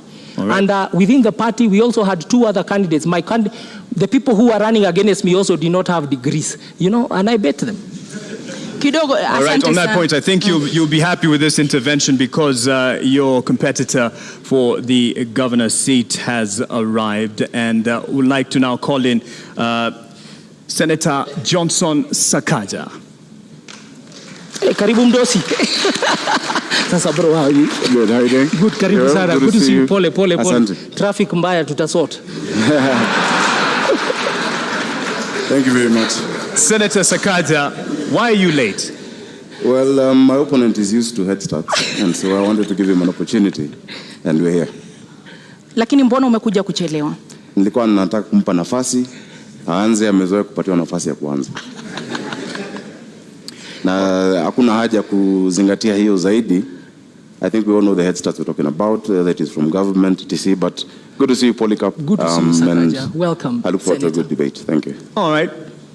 What separates you from your top competitor for the governor position? Well, Polycarp Igathe is a great man. He's a friend of mine. We've been in Jubilee together. We've campaigned together. I think what separates us is the heart to work for the people. He's had a career in the corporate sector. I've had a career in public service and in leadership. The problems this county has, the challenges in our city, the issues we need to deal with, need solid political leadership, and that is what I know. Naam, swala la maadili katika uongozi lina umuhimu gani katika siasa zako, katika kampeni yako, katika mchakato huu mzima wa kuwania kiti cha ugavana katika kaunti ya Nairobi? Swala za maadili ni muhimu sana, kwa sababu kiongozi sio tu yale ambayo unasema ama yale ambayo unazo kama fikra ni yale ambayo unafanya. Integrity is extremely important. Na mimi nazingatia masuala yote ya maadili. I think integrity defines who you are. And it's not about who you are in public, but also who you are in private. And that's what defines a leader, because as a leader, your work is to set a good example. Your work is to show, the community and the society where to go to. And so, of course, integrity is not perfection. Integrity is not pontification. Integrity is not saying that you'll never make any mistake. Integrity is taking responsibility. And integrity is being able to stand up and say, yes, on this I'm right, and yes, on this I'm wrong. That is integrity. You speak about abiding, and part of the requirement for governor is the competence and the credentials. Yes. Do you believe that it is important for someone running for governor to have a degree? It's not just important, it's a requirement by our constitution. Do you have a degree? That's the reason I'm here. That's the reason I've been gazetted. I do have all the qualifications required to run for governor of Nairobi, and on top of a degree, beyond just the academic qualifications, I have the competence, the character, I have the will and the experience to lead this county of Nairobi. Why is it so contested? Because as I've said, the head starts being sought include that. I think, and I feel bad for my opponent, because majority, or rather the biggest part that his team has been relying on was not to have me on the ballot. I'm glad I heard he said, because I've been around, I've been in this complex and listening, saying that, he wants me on the ballot. I'm glad he said that, but many of his political benefactors do not want me on the ballot because they know the effect of that. I do have a degree from Team University. I presented it on the 6th of last month to the competent authority, which is the Commission for University Education. After that, it was presented to the counterpart commission in in our neighboring country. They verified it. Many people have said that I'm trying hard to prove that I have one. Actually, it's my detractors trying hard to prove that I don't have one. Now, this issue is before the court, and the reason I sympathize is that if my opponent and his team focused on going to the people, then they would stop looking for solace in the courts. I have it. In fact, I would want to display it today to all of you to see. I don't know how you'll verify it, but the competent authorities and institutions that have to verify it have actually said it is correct. Na kwa dakika moja unusu, kwa sababu sasa hivi tutaanza kuzingatia muda kulingana na sheria na masharti ambayo tuliweka awali. Kwa dakika moja unusu, endapo utachaguliwa kuwa gavana wa kaunti ya Nairobi, kisha baadaye kesi iwasilishwe mahakamani ambayo itabatili ushindi wako, utawajibikia wakazi na wapiga kura wa Nairobi? Hakuna kesi inaweza kubatili ushindi wangu, kwa sababu kwanza ushindi wangu, unajua ndugu yangu anaongea juu ya 8:57 am. Ushindi wangu utadhihirika, utaonekana. Nafikiri vile mmetutawanyisha kutoka wale wengine ilikuwa kwa sababu ya utafiti ambao umefanywa, na utafiti umeonyesha kwamba niko mbele zaidi. Mambo ambayo yako kotini yataisha kwa sababu tunajua ukweli ambao uko. Hakuna tashwishi hapo. Na zaidi ya hiyo, kwa sababu kumekuwa na hiyo unajua kizungumkuti ambayo imeongozwa na serikali, and I have said it previously, who has been driving this and how it's been driven. I think by the time we're going for re-election, we'll make sure that there's even more to be able to show on that. So that is not an issue of concern. What is of concern to us, and what is of concern to anybody worth his salt as a leader in this city, is the plight of the millions of Nairobians who are suffering the lack of dignity and the lack of order in our city. And that is where our focus must be. So I do not expect any challenges beyond that, because what is out there is political propaganda. If you look at the lengths that the state has gone to try and stop my candidature, if you look at the resources deployed, including diplomats and the ambassador, etc., intimidation of institutions, revoking and revoking, etc., then you know that there's something there. And I think nothing of that source will stand the test of time. Are you saying that those who are backing this fight for your contestation for the position of governor are behind your competitor? Yes. What do you say about that? You have an opportunity to respond. Our worthy competitors have pitched themselves as victims, and the entire platform is victimhood. That they are victims of the weather, they are victims of the law, they are victims of what they call the system. But facts are facts, and the truth is the truth. I have said I really would love to meet Governor to meet Senator Sakaja. I think out of abundance I would like to meet Senator. I would like to meet. I would like to meet Senator Sakaja on the ballot. Because on the ballot, so that we can beat him, and so that the people who are the last line of defense when all other institutions fail, prove to him that they know better. That wajinga waliisha Kenya, na waliisha Nairobi. If any other institutions fail, the people should never fail on the ballot. Naam, muda umekwisha. Senator Sakaja, je, uamuzi wako kuingia kinyang'anyironi, ama niweke hivi, uamuzi wa kuingia kinyang'anyironi ulikuwa wako binafsi au ulikuwa wa chama na kiongozi wa chama? Nimefurahi kwanza tumemaliza hicho kipindi kwa sababu I'm able to prove and to show that I have the qualifications, and that is going on. I'm looking forward to it. And I know millions of Nairobians everywhere I've gone to tell me every day that they're praying, and because they can see that big hand of the state, and we shall be vindicated in due course. When there's time after this, I'm available to speak to that. Of course, my intention to run for governor of Nairobi has been my intention. I've grown up in this city. I was born in Ngara. I've seen this city when it had some semblance of, a working city. And I've also seen the lack of dignity and order in our people. The lack of dignity when Mama Mwende in Kayole had to watch her daughter die at Mama Lucy because of an ambulance. I've seen that, and I've committed myself to lead the charge of providing order and dignity in the city. So it was my decision, it is my decision, and beyond that, it is a resolve of the millions of Nairobians to rescue this city from state capture. Your decision, you say, but it is on a ticket UDA under Kenya Kwanza. Yes.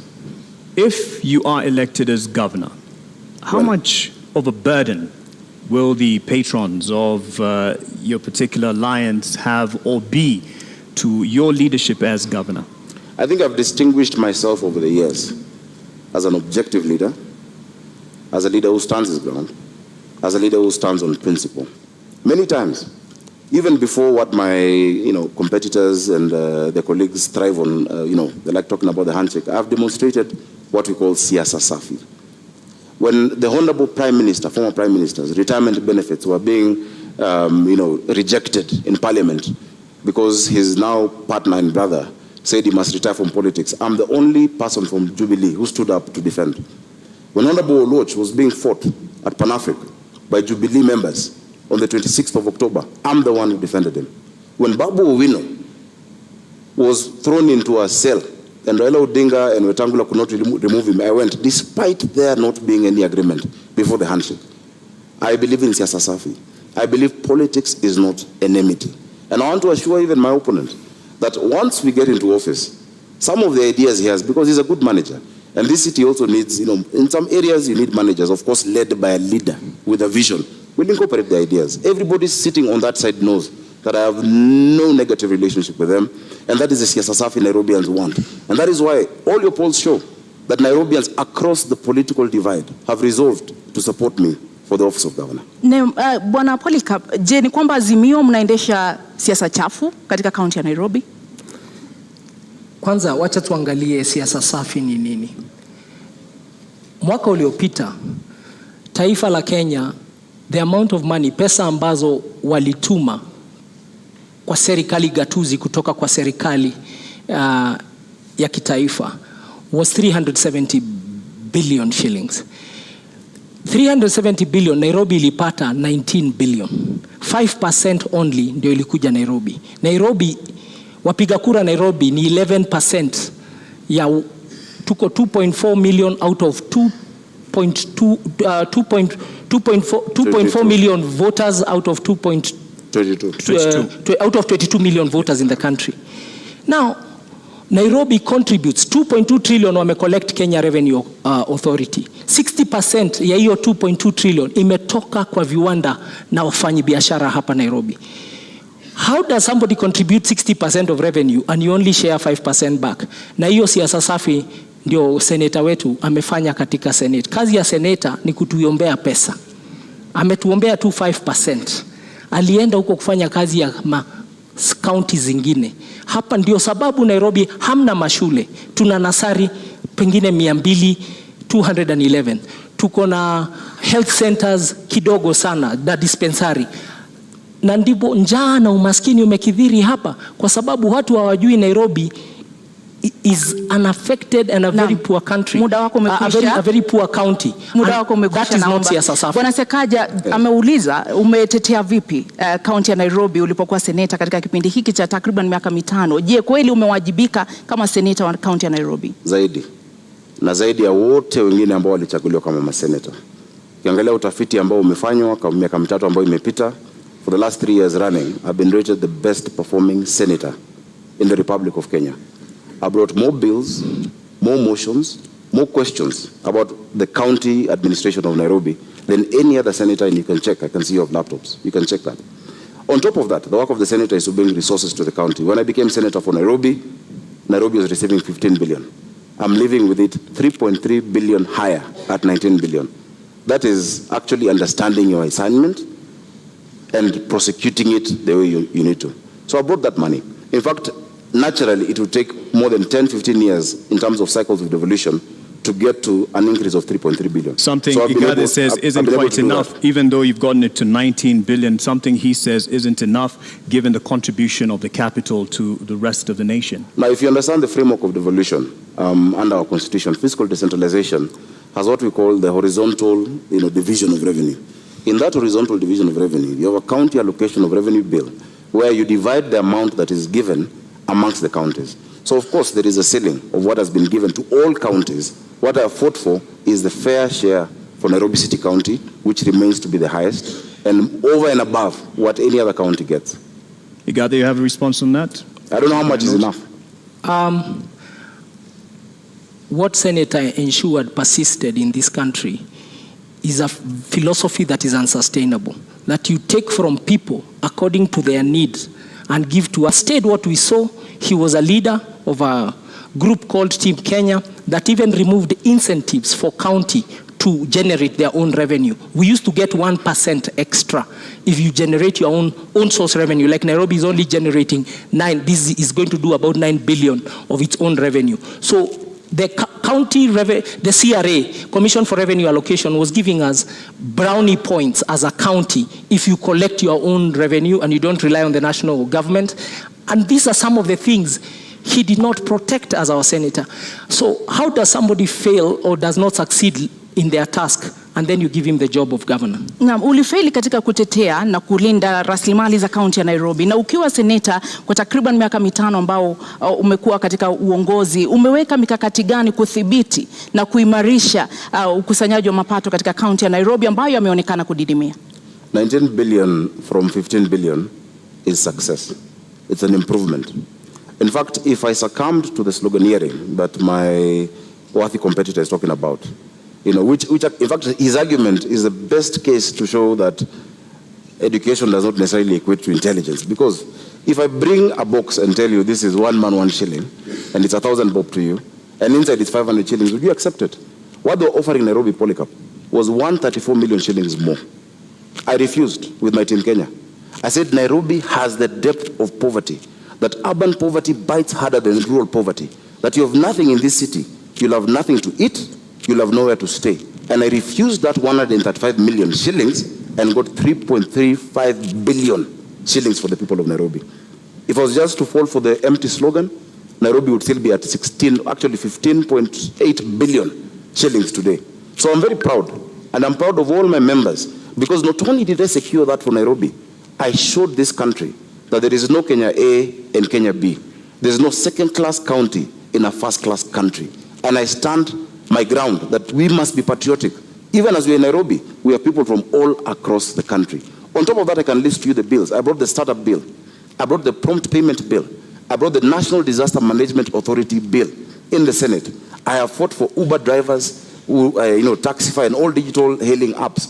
I have spoken about the demolitions and even stopped demolitions that are going further. I have done a lot.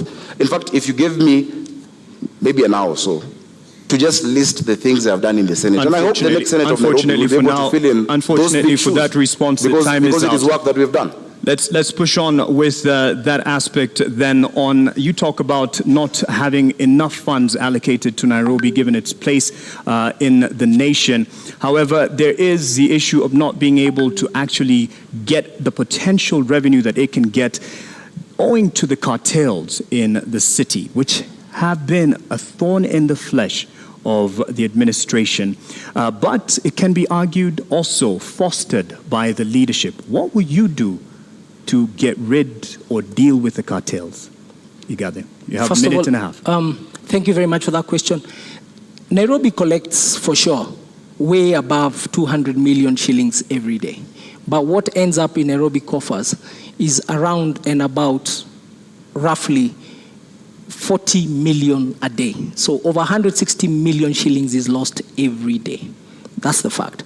We've had a senator whose work is also oversight, and Senator Sakaja. You had a chance to be seen in this country oversighting the county of Nairobi. When push came to shove and the impeachment question came to the floor of Senate, it's up to Kenyans to see how you voted. Not only did you did not even take a decision, you abstained. You walked away from the conversation. We have not seen you. Nairobi County employees, in fact, we have to apologize to them. They do unbelievable. Their salaries are delayed. Their remittances are delayed. The Auditor General's report about Nairobi City County is that Nairobi City County has a debt of over 80 billion now. That is what it has been given an adverse opinion. But have we ever heard once our senator speak about it? And that's why I'm saying the oversight role he did not do very well, and he actually did not succeed in that oversight role. But the cartels we will deal with, because we have the numbers and we know who they are, and you have seen them even in the campaign season trying to fight and hide behind muda wako umekwisha. Bwana Sakaja, una muda wa dakika moja unusu kujibu. I'm actually quite tickled that Polycarp Igathe can talk about push coming to shove and me not making a decision. Before even push came to shove, in like 4 or 5 months, Polycarp Igathe quit on the people of Nairobi. In fact, that should have come in the question of integrity. Because when you talk about public trust, chapter 6, at the expense of private convenience, that is the question that we must answer. It did come up before you, right? The question on impeachment. Governor Sonko will not be facing an impeachment if you stuck in office. In fact, if you stuck in office, you probably would have been the incumbent governor. If you stuck in office, there'd be no NMS in Nairobi. The reason we have NMS in Nairobi is after Polycarp Igathe could not wait or stand the heat in the kitchen, he ran away in less than 6 months. This city needs resilience. You need to be tough. You cannot say that you have betrayed 800 and I think, how many votes did you guys get? 40 or something thousand votes, 840,000 votes, because you could not get the trust of one individual, yet 1 million Nairobians have given you the public trust. When push has come to shove, look at the Senate answered. I have spoken more times than any senator. I have raised more questions in the Senate than any other senator. In fact, I have taken the former Governor Sonko to court on the action he took on matatus. The record is clear. This county needs a political manager who understands how to deal with the leaders and how to deal with the issues of the people, but has a thick skin. In fact, if half of the tribulations I'm facing right now in my bid were on Polycarp, Azimio would have no candidate. But I have stood. Your time is out. You've stood. You ran off. He'd have quit. Integrity, I define integrity as what you do in private. If it ever became public, you'll never be ashamed. I'll tell you what is not integrity. Is uttering false documents and then standing here and saying I have integrity. Go to the website of the East African of EACC. Go to the website of IBC. Check the university governors, Sakaja, Senator Sakaja. Again, no, let me go. Go and check what Senator Sakaja cited as his degree in 2017. It's a public document. And then look at the degree he's saying it is today. We don't even know who he is. Is your name really Sakaja? Nairobi. Careful. All of us, careful. We can no longer entertain charlatans in positions of high national responsibility. And charlatan is not an insult. It's people of questionable integrity. It's people and individuals who come to steal from you wholesale to distribute retail to their friends. And I submit to you, the man to my left will do exactly that. careful. Sakaja, I think the man to my right did exactly that by running away from the mandate given to him by Nairobians. Actually, the entire mess we have in this city. Because when he ran away from office, and I think he said somewhere because he got a bigger salary somewhere, I don't know. This city went into a spiral. I assure you, even the drafting of the articles of transfer, I had to be involved because we had to rescue Nairobians. And he ran away from that public office. Now, if you cannot withstand the heat of a deputy governor, you can't run Nairobi City County. You have 85 MCAs, possibly 40 nominated, 125 MCAs. You have 17 constituencies. If just one Mike Sonko made you run, tomorrow, matatus will strike. The next day, hawkers will be on the street. The next day, and you're trying to run this county by being popular, it will not work. Again, as I've said, it is really unfortunate that the only card they had was to try and stop me from being on the ballot. I want to tell you, to wake up, smell the coffee. On the 9th of August, I'll be on the ballot for governor of Nairobi City County, and on the 25th, we shall be sworn in. Because Nairobians can see through the game. And the documents he's talking about, for instance, in fact, they're part, and I don't want to wade into subject this, but they're forged documents. They actually forged documents in court by them. They've tried to... Lakini huwezi kuthibitisha hilo, sio? Of course I can, because the signature there is not my signature. Lakini sisi kwa sababu hatuna hizo stakabadhi, hatutakuruhusu kuzitumia. Tuachie hapo, lakini wacha nijieleze, naona dakika zinaenda. Utanipa nafasi nzuri nijieleze. Mimi nimehitimu na nimesoma na nimesimamia watu wa Nairobi. Jina lako ni Sakaja? Not just in fair weather. Sakaja ni jina lako halisi? Nafikiri mlialika Sakaja. Jina lako ni Zubeida? Niko hapa kuuliza maswali, uko hapa kujibu, naomba. Ukiuliza swali ambao kama watu wa Nairobi wanasema itoshi. Mwenzako amekuuliza swali. Kwa sababu uko hapa kujibu, ndio sababu tunakupa nafasi kujibu. Jina lako ni Sakaja. Out to the issues Nairobians are facing instead of trivializing this debate as to what my name is, honestly. My name is Arthur Johnson Sakaja. Naam. I'm the senator of Nairobi and the incoming governor, God willing, on the 9th of August. Asante kwa kujibu. And I want us to talk about water. Let's talk about the poverty our people are facing. Let's talk about sorting out mobility and transport. Let's talk about sorting out our children in school. Let's talk about the issues of the people. And the rest of the games being played by the state and our opponents can then have their way. Because Kenyans have seen. In fact, I want to give you full reassurance. Just yesterday, a few of the government administration officers have called me saying that they're being coerced into supporting the candidature of my opponent, and they've refused. Chiefs have refused. Well, we can't have refused. We can't quite verify that. That's I can verify your that, word. but you should also be able to verify the questions he has. I have 16 seconds. That's your word on that. But he said, and you didn't quite respond directly to it. To what my name is? At the moment, I'm quite clear, Senator Sakaja. Thanks, Mark. At the moment of reckoning, when there was questions over the leadership of former governor, the moment of impeachment, Let me explain how Senate walked works. away. Let me explain how Senate works. It's my question. Sure, go ahead. When you go to the Senate, I've seen one of the candidates here. There are 3 buttons to press when you have to vote. You either press yes, you press no, or you press abstain. For you to run away from the vote in the Senate, you actually walk out. You don't press any. Meaning to abstain is actually a vote, and it's a statement that you make. But the tradition, because Parliament is ruled by the standing orders, by traditions and by precedents, and the past jurisprudence that has been set in the Senate. When a matter comes regarding your county, you're supposed to prosecute your position on the floor and then let others make the decision. Because if you vote yes to impeach a governor, of course it shows your conflict of interest. Because you want also to be governor. Then it shows that you're putting a man down. And let me tell you, Kenyans have grace. No matter the ills of Governor Mike Sonko, or whoever else would have been there, you never kick a man when he's down. So when you press yes, you've displayed your conflict of interest. If you press no, it means that you're actually abetting and agreeing with what he has done. And so the tradition from 2013, when an impeachment has been brought to the Senate, is the Senate of that area actually abstains on that vote. I'd have had the luxury of walking out and not being there for that vote. It's a decision I would take again if it came to me. And I'm proud of the decision I made. You had a point to raise on that earlier. I want to come in and say, yeah, it's true. Don't kick a man when he's down, but I have a better statement. Don't kick a dead dog. No, it's not the former governor. It's you I'm talking about. Lakini naomba Igathe. I don't want to kick you. That's why I'm asking. Igathe, and you had me. Naomba. You said you had me earlier. Naomba unisikize dakika moja, sekunde moja. Tafadhali tusitumie lugha ya matusi wakati na kudhalilishana katika mjadala. Wacha niseme hivi. Let me say this.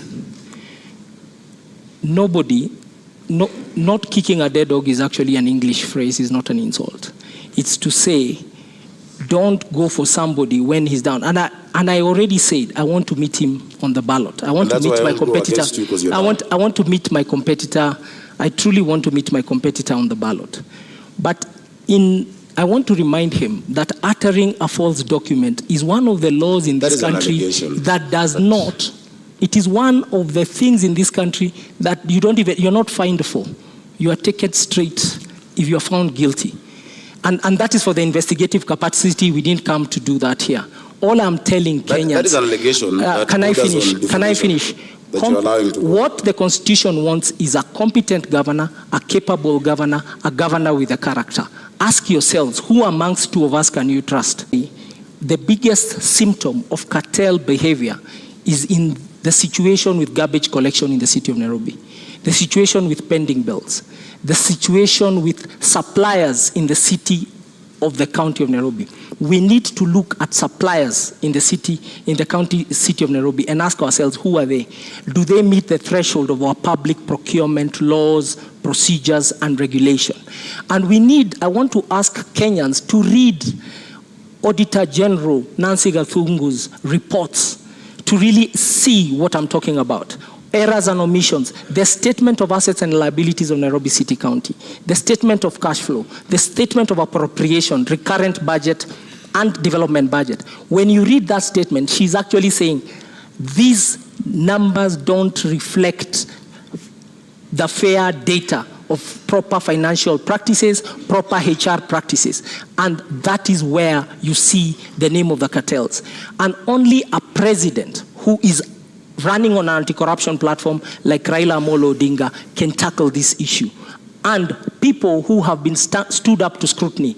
I have always been an employee. I've always been audited. I have never taken a shilling that does not belong to me apart from my salary. Naam, kabla tuvuke kwake, ulikuwa naibu gavana katika kaunti ya Nairobi kwa takriban miezi 6.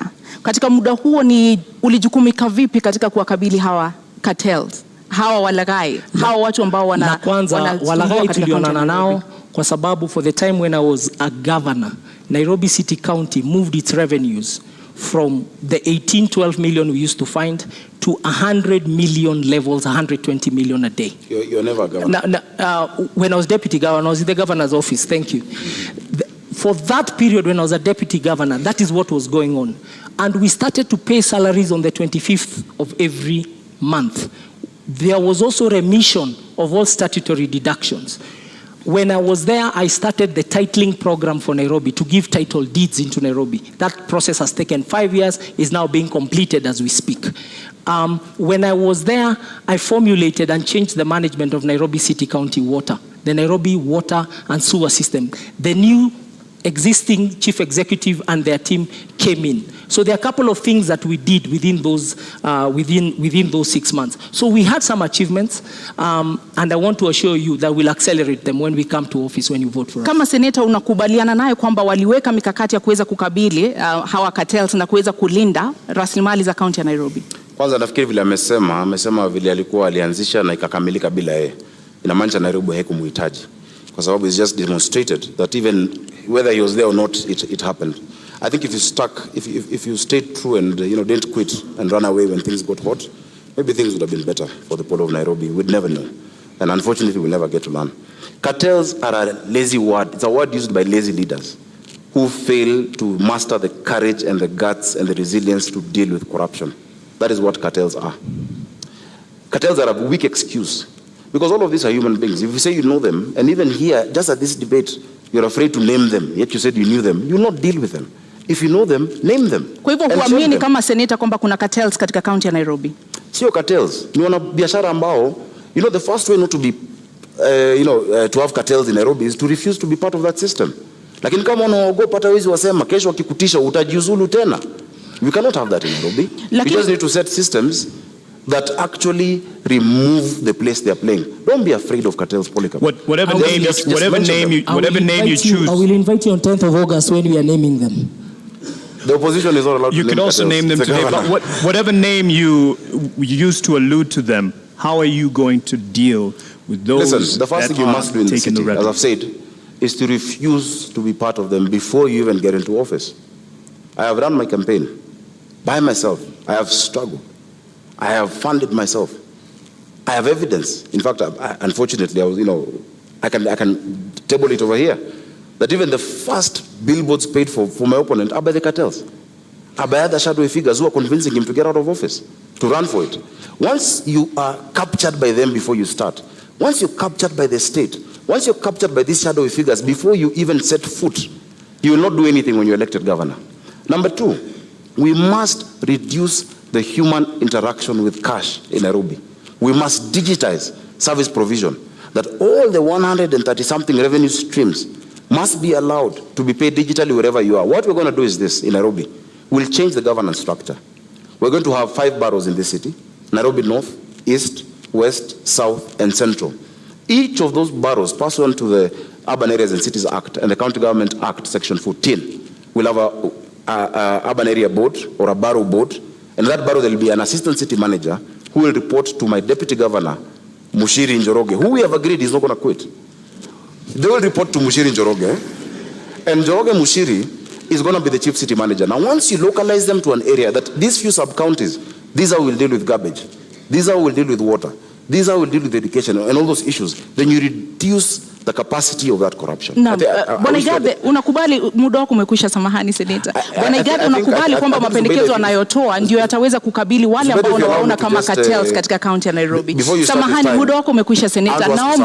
Naomba muda wako umekwisha, tumpe nafasi aweze kujibu. Mambo ya Nairobi ni mazito. Tafadhali baada ya zungumze utuongeze dakika. Shida za Nairobi huwezi taja na dakika moja. Kama mnataka watu wa Nairobi wasikie vizuri, kwa heshima kubwa tumsikize, kisha utapewa muda zaidi. Utapewa muda. Wao wanataka majibu. Senator Sakaja, with all due respect, you did come late, and in keeping time, there are rules that we announced at the beginning of this debate, and an answer to a question is 1.5 minutes, and you can see it clearly on the screen here. Rebuttal is 1 minute, and we did accommodate your lateness. So over to you, Igad. Ukosefu wa nidhamu ni jambo la kawaida kwa watu ambao hawajamaliza shule. Let me move to, this is what we want to do. This is what we want to do. We want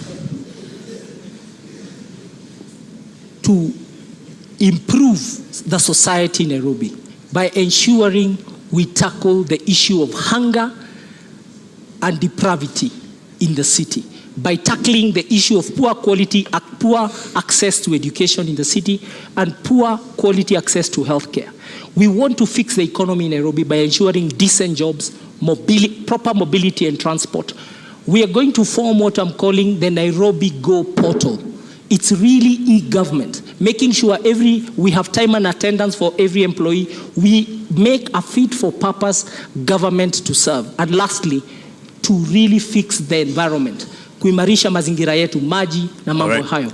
Your time is up on that, but there was something he brought up, and he said even he claims to be funding his own campaigns, and says you're under state capture and you have a right to respond to this. 1 minute for that in terms of those who are funding your campaign. My campaign is funded by myself and my friends, and I would like him, because he has said so, to provide that evidence before the morning. That is a liar. Those are lies told by a lying liar. I'll be glad to do that. Please, you say you have some evidence to this effect. Of course, we have receipts. We have receipts of billboards and of, different meetings of chiefs, meetings of DCCs, them being casual. You cannot force individuals, DCCs, assistant chiefs, and many of them, represented here, know the meetings at St. George's Primary School, where they're being asked to support those candidates. We know all of that. It is obvious. But if you'd like me to table that, I'll be glad to table it before the country. So they can see. But I don't think even... I will in equal measure table all the false documents Senator Sakaja has cited to the Republic of Kenya and to constitutional institutions tomorrow morning on my Twitter. All right, tomorrow morning there's a lot of news to look forward to, and do you agree? And then you will know what we are facing, because the contest on 9th of August is a simple contest. It's a contest in this country. It's a census, actually. It's not an election. How many Kenyans believe in competence, character, capability, honesty, unity moving forward? And how many believe in lies and all the other bad things we don't want and don't value as a society? That's the contest. We've moved into the governorship domain of this conversation, and we just like to cover more issues here. And there was a mention of Nairobi Metropolitan Services, NMS. First of all, do you agree with it having been brought in as an intervention? And in your view, was it because of a failed leadership? No, I celebrate the Nairobi Metropolitan Services, the NMS and General Badi and his team have done a wonderful job. And it was a creature of the law.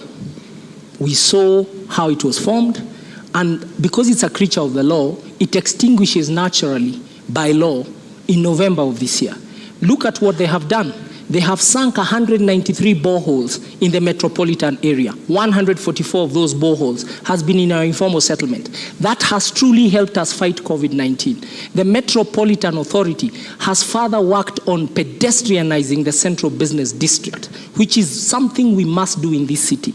Make sure that non-motorized transport, we democratize transport, that the most important transporter is not the private car, but the pedestrian, the cyclist. They have done it, and we are now walking better. They've really tried to improve the environment, and they are it is part of the military to do civilian duty, and they came and answered the call of duty, and we truly celebrate what they have been able to achieve. And we are reverting back to a civil authority. As we speak, I believe General Badi is in transition, waiting for the election and then for the next people to take over office. He should not be vilified. And he really worked, and he's been able to deliver.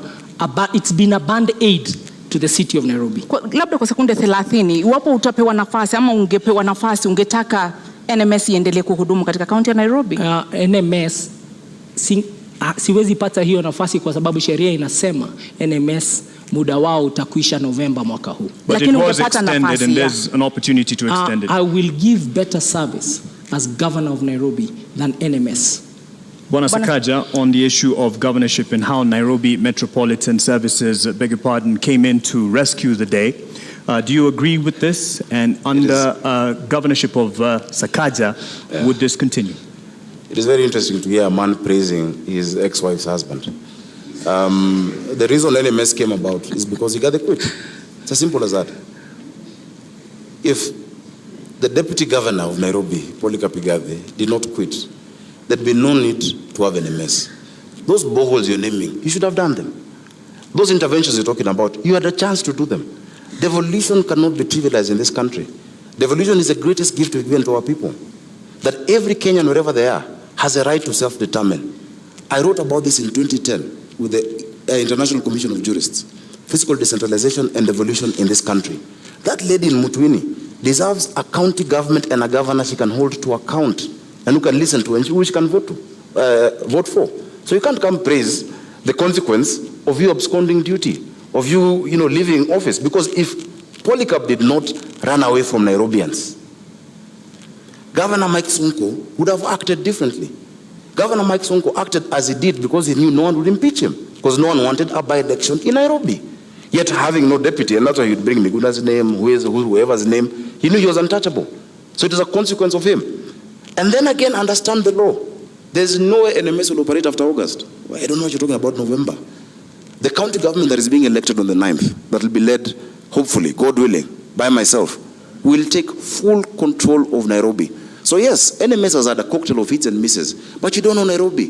Those women who cried when their children were being smashed in Kariobangi and in Mukuru do not agree with you about NMS. Just a few people who've seen pavements and Kabro who like it and who cheer, and who know whose interests you're protecting here.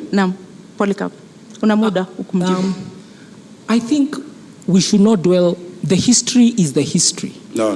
But we should learn from history. What the citizens of Nairobi want is, what are we going to do for them? And I'm being really clear that we are going to fix the financing model of the city. We're going to have a city that is well funded. And with those funds, with my deputy, Professor Kaloki, a distinguished public servant and politician, we want in Kiswahili kusema tutastawisha jamii, tutaboresha uchumi na tutaimarisha mazingira hapa Nairobi. Mambo matatu makubwa ambayo tutayatenda. Na tunataka kuwaeleza watu wote Nairobi kwamba manifesto yetu iko kwa magazeti yote siku ya Wednesday, kesho, Wednesday, day after. This week, muisome the abridged version muone the pledges we are making to you, because in 3 seconds we are not able to extrapolate those pledges, but I want to assure you Nairobi will be something of your dreams. No. It will be a city of your vision. It will be truly a global hub in Africa for everybody. Senator Sakaja, I believe you do agree that Nairobi is in deep debt and there's wasteful use of funds. What are the factors behind this? How will you fix it? Again, I must say, Nairobi is in a dire situation that needs proper planning and proper political management. A lot of these issues are relational. If you look at the 76 billion debt, including even the 4.4 that is owed now, to KCB, and many of these other instruments have gotten into, a lot of them can be sorted out based on how we relate with the national government. That Nairobi is not a branch of the national government or an appendage, or as my brother says, the military interventions are going on. Then Nairobi can negotiate, because there are a lot of areas which we can do debt swaps. But the county of Nairobi owes the national government, and the national government owes Nairobi City County. We must balance our books, and we're going to do that. And we have a team that is, properly suited, to be able to do that. I am very, very confident about my deputy, Njoroge Mushiri, who has a stellar career as well in banking. Actually, a proper corporate career, not 2 year stints here and there. A proper career, 20 years in ABSA. So give us the particulars, though, on the issue of the debt that we are in. How will we get out once you are gone? And that's what I'm saying. We must do a couple of things. One, you must refinance your debt. You must move what is domestic into concessional. That you cannot be borrowing from commercial banks. Have them as concessional. Chapter 12 of the Constitution of Kenya, talking about public finance, says how the national government guarantees county governments of debt. In fact, on top of that, we must get creative. For us to sort out the real issues of this city, we need around 200 billion shillings upfront through an infrastructure bond. I've gone across this world and spoken to Kenyans in the diaspora whose remittances are our biggest foreign income earner, who are ready to put in money in certain interventions. When you talk about transit, we need a mass transit system in this county. How are we going to do it? Recently, I was in Imperial College in London, and I met a man, a nice gentleman, who sorted out transit in London. He sorted out transit in Beijing, mobility. What's his name? Professor Washington Ochieng. The other day I was in Riyadh. I met a group of guys who did the Dubai Metro and are doing the Riyadh Metro. George Opondo. There are Kenyans out there who are willing. So we must get creative. There's a PPP department that has been set up in the National Treasury. There's external borrowing. But we must refinance this city. Look at Joburg. Joburg is almost, it's more or less a listed city where people can actually invest in it. If you do not do that, you become a cashier. That you're receiving money, you only pay salaries, you will not develop Nairobi unless you get creative in how we actually, structure our financing model for the city. So we're going to restructure the debt, move to concessional loans, reamortize some of those payments to longer term, and have an infrastructure bond for Nairobi City. Many Kenyans out there are going to put in money on our transit, on our water, and our basic infrastructure. Bwana Polycarp, utakabili vipi matumizi ya mabaya ya rasilimali katika kaunti ya Nairobi, ufujaji wa fedha na madeni ambayo sasa hivi yanaangamiza kaunti ya Nairobi? Jambo la kwanza, Nairobi City County gets its highest revenue from land rates, parking bays, land rates, parking fees, outdoor advertising, building permits. Those would be some of the within the top 5 revenue things. And what we are going to do is to make sure that we digitalize the collection of all that revenue so that the leakage, we seal the leakage. Technology is one of the best things to overcome loss of revenue. And we are going to use technology in the public revenue management system. Then secondly, we will deploy that money. Our own source revenue, I can promise, we and Professor Kaloki have done a study, and we've even checked the reports of the Commission for Revenue Allocation. With 6 revenue lines, we can generate 80 billion own source revenue in Nairobi. And with that money, we will build 1,000. We will join the government in building more schools, in making sure there's medicine in our dispensaries, in making sure that there's incinerators to burn garbage, that we start a leasing program for vehicles and equipment for the staff, and also to make sure we pay our staff the right salaries so that they are really motivated. We are very concerned about the welfare of Nairobi City County workers and all the workers of all affiliate bodies of Nairobi City County. Only motivated workers can deliver essential services, and that's what Nairobians want. And that brings me to the next issue, and that is the competence of the Nairobi City County staff, and you will both have an opportunity to respond to this. How will you address the competence or lack thereof, overemployment, cases of ghost workers, and the issue of productivity to make those staff workers, the workers of Nairobi City County, that they will deliver the services for the Nairobians? I'll start with you. Every employee of Nairobi City County, from the 10th of August, we shall have a performance agreement with them. We will bring back to life performance contracting.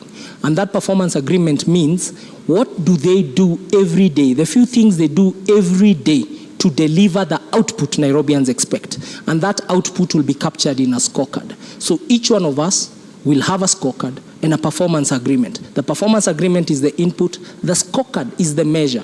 And who will measure is the neighborhood associations. We're going to run Nairobi with the neighborhood associations as per the Neighborhoods Act.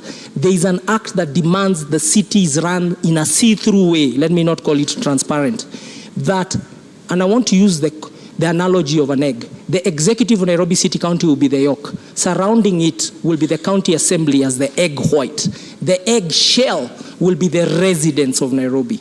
Kwa sababu, we will not pay an invoice for a road or a broken sewer before the neighborhood association, say of Kayole, sends us a photo. So there's crowdsourcing. We are going to use technology and the cloud and a data center that can really be able to serve the city of Nairobi. And we shall decentralize services from City Hall.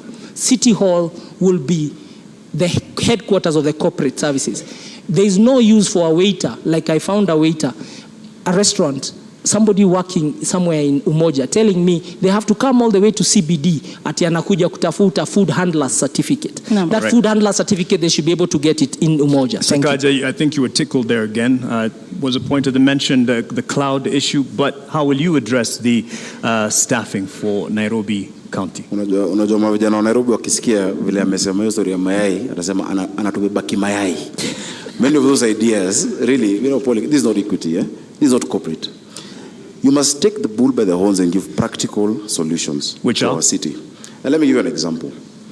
You're talking about, one of the highest revenue streams, being rates. Have you talked to us about the rate classification of those rates? Why is it that people in Githogoro are paying the same rate as people in Runda, which is just, a doorstep away, yet they have Mabati structures and these ones have 5-star houses? Let's be practical, because that is what Nairobians want to be able to hear. Now, the sectional properties bill that was passed in Parliament recently prevents an opportunity. I've heard him saying he's done a study with Professor Kaloki. I know Professor Kaloki is a professor.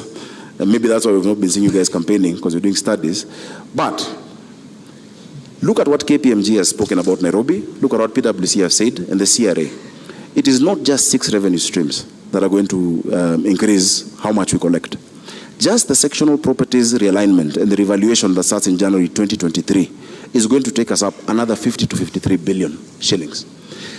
Every other revenue stream then must be geared towards making Nairobians more productive. The NMS that you praise has been going around this city with GSU, harassing our traders and our hawkers, throwing them into, those pickups, tetanus field pickups and roadworthy. By the way, on the 9th, if you're listening and you're a scrap metal dealer, come to City Hall. Revenue has gone down to 7 billion. Why is that? Because you're not explaining to the people of Nairobi the services you're offering with the money you collect from them.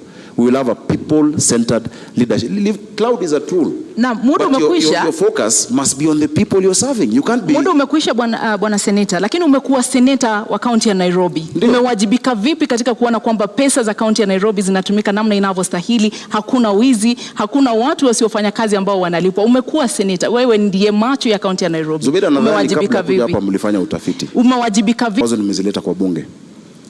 Hapo kati ya hizo miswada na hoja, kuna ile ambayo inaitwa prompt payment bill, ambao pia wale wengine walijaribu kuweka katika mswada wa BBI walikuwa wanaleta. Ilikuwa nimeshapitisha kwa bunge. Ukiangalia yale unajua zile ripoti ambazo nimewasilisha kwa bunge, zinazungumza itakuwa ni njia gani tatumia, mbinu gani, form itakuwa vipi kwa kisha ule jamaa. There's a guy who works just across over here in Cultivar. He's called Fred. He's one of the procurement people. Akona wines and spirits Buruburu. Anasema kwamba wakati akiwa job anasikia hawa watu wa NMS na GSU wamekuja, in their WhatsApp group they tell each other that hawa watu wamekam. Kuna wimbo wanasemanga walikam na kinini, vijana wa Nairobi wanajua. Wamekam na Subaru. Na wakikuja hapo they tell each other in the WhatsApp group, they close all the shops. That's why this military you're praising has not collected 7 billion this year. Let's take power back to the people. And he tried to define this election. It's not about liars and who don't lie. It's about a state project and a people's governor. Speaking about people's governor, power to the people, let's give some power to the people who weighed in on this debate. We had asked some questions from Nairobians, and I believe we're ready to sample them right now.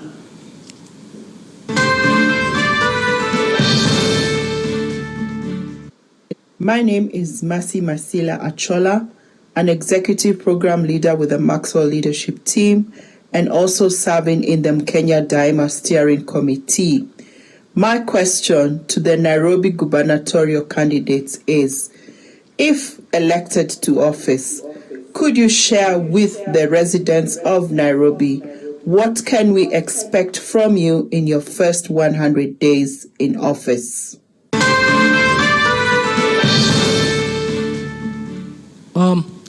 In the first 100 days, I pledge with my deputy to have a very fit for purpose organization to deliver essential services that Nairobians have been deprived of in the past, and especially Nairobians in the informal settlements and in low-income areas.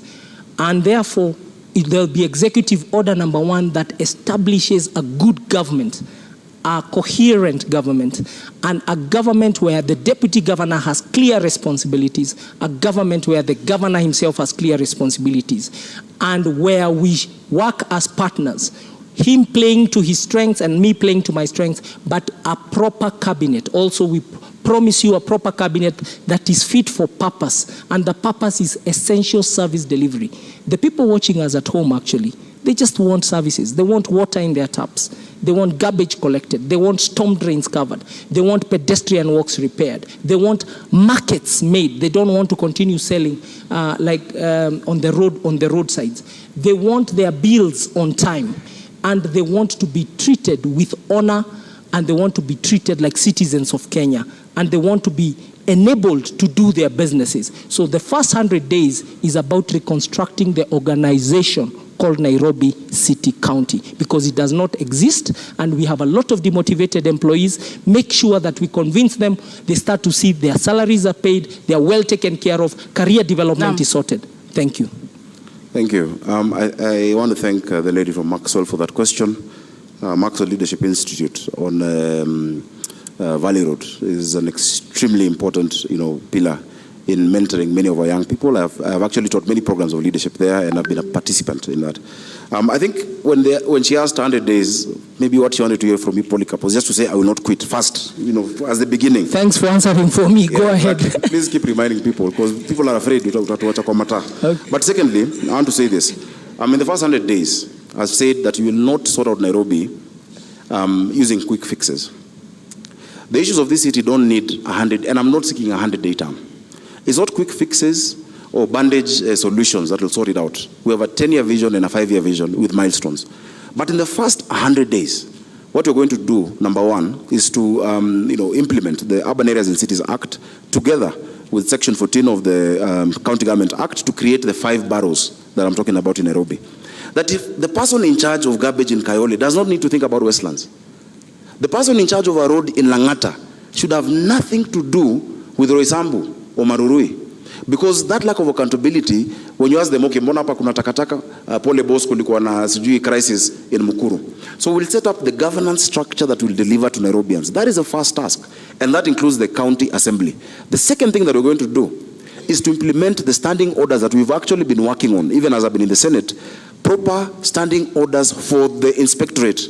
We cannot have people criminalizing business, chasing our hawkers, throwing sticks at them. They must have proper, like any discipline force, standing orders. And finally, we'll implement the one business permit. You can't have businesses with 10 licenses. Today there is fire, tomorrow there is war. It will be one license. And I will pay every other entity that needs to be paid from that one license that you pay in Nairobi. Bwana Polycarp, mmekuwa mkizungumza kuhusu tatizo la maji taka katika kaunti ya Nairobi. Awali ulitaja kuhusu cartels. Je, unaamini kwamba ubinafsishaji wa huduma hizi katika kaunti ya Nairobi utasaidia katika kusuluhisha baadhi ya matatizo ambayo yamekuwepo kuhusu usimamizi wa huduma hizi? Huduma za maji zimekuwa ni tatizo kubwa. Juzi nimetembea kule Ruai na muliona picha. Sikujua kuna mahali Nairobi watu ubeba maji bado na punda. Pia, so you learn every day. Now, if you go to Ruai, the problem is a problem of way leaves, which the senator perhaps was even ignored in Senate. There is a way leave issue between Kiambu and Nairobi, because today we are consuming 500,000 cubic meters of water every day in Nairobi. But that's really the level of production of water from our water sources, Dakaine, Roiro Dam. But the Roiro Dam and the Northern Collector Tunnel, we need to connect it. Na hiyo shida ya way leave ni shida ya kisiasa, lazima tutatue, na hiyo kitatuliwa, there'll be an extra almost close to 100,000 cubic, so we'll go to 600,000 immediately, and watu wataanza kusikia relief. But in 5 years we have to build new water sources and work with the national government to build new water sources. But you've got the government that builds new water sources has to be a government that does not believe dams are for eating and stealing, because dams have to be done in places like the Nyandarua ecosystem, Maragua Dam in Murang'a, and that's why Nairobi has to be secured by being assisted by the neighboring countries to the metropole that is Nairobi City County. Senator Sakaja, the taps in many homes and other businesses are running dry, but their water bowsers full to the brim and coming at a premium. How will you sort this? First, again, it's really nice that we're at a university, because I need to school my friend about water. There are many things you've said that are completely false. Number one, the quantity that we consume is not that 525,000 that you're speaking about. Nairobi has 4 water sources. The first water source is Kikuyu Springs, just after Kikuyu campus. That was set up in 1907. After that, we developed Ruiru Dam in 1936. It provides 4%. Kikuyu Springs provides only 1%, which is 4,000 cubic meters of water. The third one is Sasumwa in Njambini. Sasumwa produces 11% of our water requirement in Nairobi, comes through Kabete treatment plant, then comes down this way. And the fourth one, the biggest of course, is Ndakaine, which gives us 84% of our water.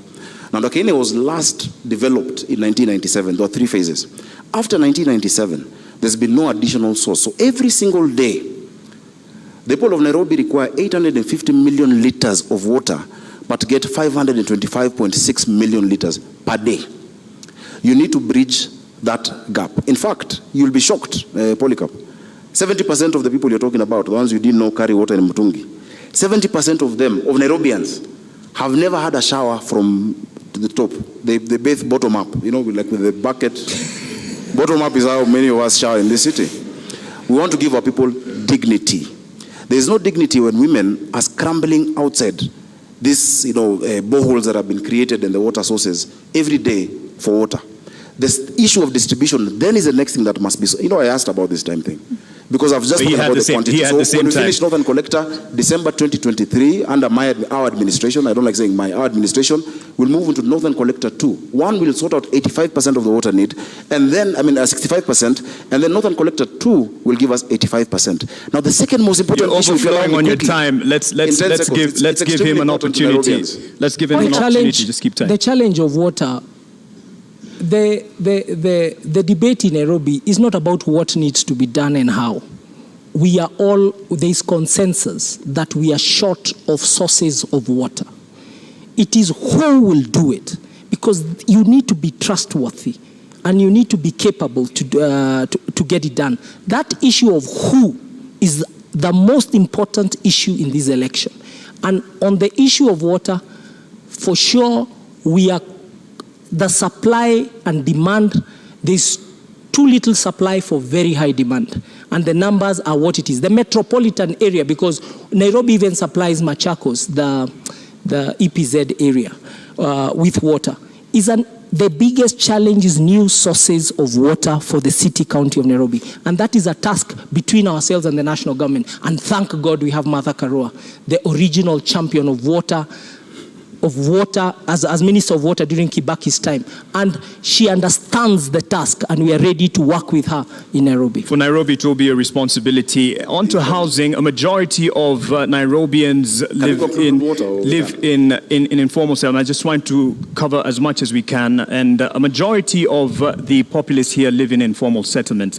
And how are we going to change this housing demand and give quality housing and other services for Nairobians? I'll start with you.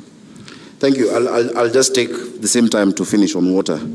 I've heard him mentioning Martha, earlier he mentioned Raila. These are people we all, we know and we've worked with many years. Don't run away and hide behind them when you don't have the point. Just say the point as it is. Because Nairobians are electing you to be governor of Nairobi, not Martha Karua, not Raila Odinga. They're electing you. If they elect you, if they make that decision, which I know they will not make. You must sort out the distribution issue of water, because water goes hand in hand with housing. So I've spoken about the quantity. And it's not about waiting for an angel from national government to do it. Already we're at 90% with the Northern Collector 1. The piping has been, or rather the tunneling has been done. The piping is at 34%. This side from Apro Isambu, coming from Kiambu Institute of Technology to USIU, moving down, is already going on. We have so many areas that do not have piping. I've never had piping in Nairobi. There are people who actually build houses across what were the physical levers. They shut it down, they collect water, and then you see these bowsers moving around the city, labeled clean water or NMS. That will come to an end using SCADA technology. Where as governor, I'll be able to see on my phone, Mali wamekata maji. Now, urban housing is a huge challenge in this city. And it's also something that the built environment has many people lack dignity in this city.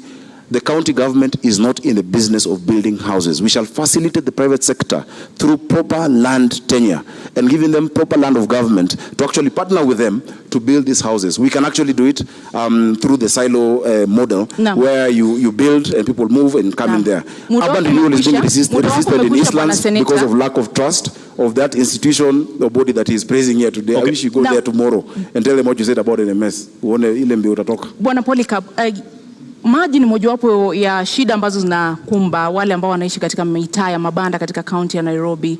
Hasoni mpango upi ambao uko nao wa kuinua na kuimarisha hadhi ya watu ambao wanaishi katika mitaa ya mabanda katika kaunti ya Nairobi na changamoto ambazo wanakumbana nazo? So first of all, the county of Nairobi in its own books owns close to 532 hectares of land. On it sits 12,000 single dwelling units.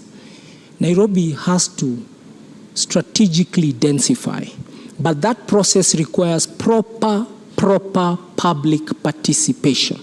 You can already hear my competitor is whetting his appetite to steal your homes. You people in Makadara and Jericho, umesikia, he has pronounced himself that this will be private sector led.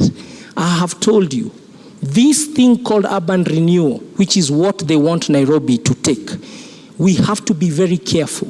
It needs proper conversations around it, and we must build housing that is truly affordable housing, decent housing, and before we build, we must ask the people who sit in those estates, mnataka nini? How will this work? And how will you be compensated? Before that is done, we are rushing. And you've seen a big rush towards that work, and we are saying, put it on hold. The Constitution demands proper public participation, proper understanding, and I want to believe that conversation has already not been held. So the housing question in the informal settlements is to continue the work that has started. Roads, water, sewer, boreholes. These informal settlements require a lot of investment, and that investment requires allocation of improving our revenue and also making sure Senate allocates us the money we require to attend to high density areas. Okay. A rebuttal in terms of what he said on your housing urban development plan there. An opportunity. There are people waiting in the wings to come and steal your houses, and you've had the private sector. He has the opportunity. You're in his time. You have an opportunity. I don't know who represents the private sector here on this stage, if you look clearly. But what I'll say is this. While you are away, when you ran away from Nairobians, Polycarp, I represented the people of Majengo in Kamkunji in court to fight what you're talking about. You are somewhere in your Bentley, living the life, never spoken about an issue of Nairobians. But now you're saying you want to steal. That they were moved from slums in Majengo, the slums were put down and put in 11,000 bob houses while they're paying 5,000 shillings, 4,000 shillings. Today, the amount of money owed that they need to pay is 60 million shillings. That's what someone wants to steal the houses. When I talk about urban renewal, the entity you're praising is rushing. Just this week, there have been more than 3-4 advertisements on the newspaper for them to engage contractors on urban renewal, and they have 28 days to go. They must stop that, and I'm putting them on notice. In fact, it's against the law. An entity whose time has ended cannot engage in 10, 15-year contracts today. He doesn't have the guts to talk against NMS, and he will not. But they must not do that, because the people that you're talking about, I have represented for 5 years. NMS is not an enemy of Nairobi. I have not ran away from them, and they are saying they believe urban renewal must be done. They don't trust those people who are doing it. And you say it's an issue of trust? It's not about who's going to do it. The first thing, basic thing that they want is to know that that person will be there to do it for 5 years and will not run away. First deliver on that. Unfortunately, it's time out for us in terms of this debate. There's a lot to cover. I believe both of you gentlemen have spoken and have alluded to the fact that you have the manifestos will be open to the public, Nairobians to be specific, to peruse and digest. And that is where we will end it at this opportunity. I believe even the time for closing remarks are not there. If we probably managed the time a bit better in the beginning, it would have ended up even better in terms of coverage of the discussion. Asanteni sana kwa kuja. Thank you very much. Thank you very much for having us. Naam, wasemapo wahenga kilicho na mwanzo lazima kiwe na mwisho. Hii sasa ndio tamati ya mjadala baina ya wanaomezea mate kiti cha ugavana katika kaunti ya Nairobi. Indeed, our appreciation to the candidates, Polycarp Igathe and Johnson Sakaja, and to you, the audience that turned up here and out there watching on television and from around the world, of course, online. Thank you all. My name is Mark Masai from NTV. Nami naitwa Zubeida Kome na kutakia usiku mwema. Zubeida Kome kutoka KTN News.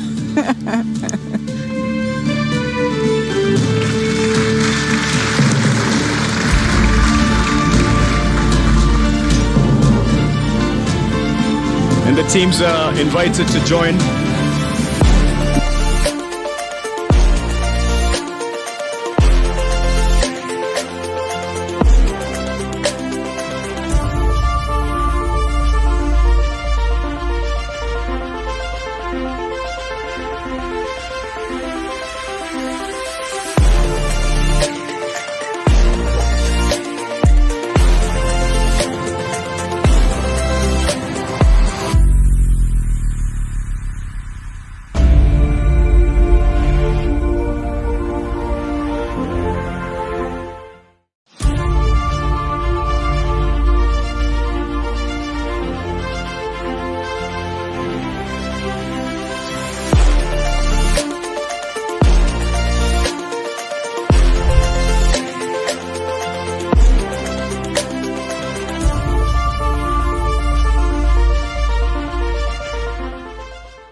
Thank you very much. Absolutely, and Sakaja, feels like a rematch should be coming up because that was a real debate.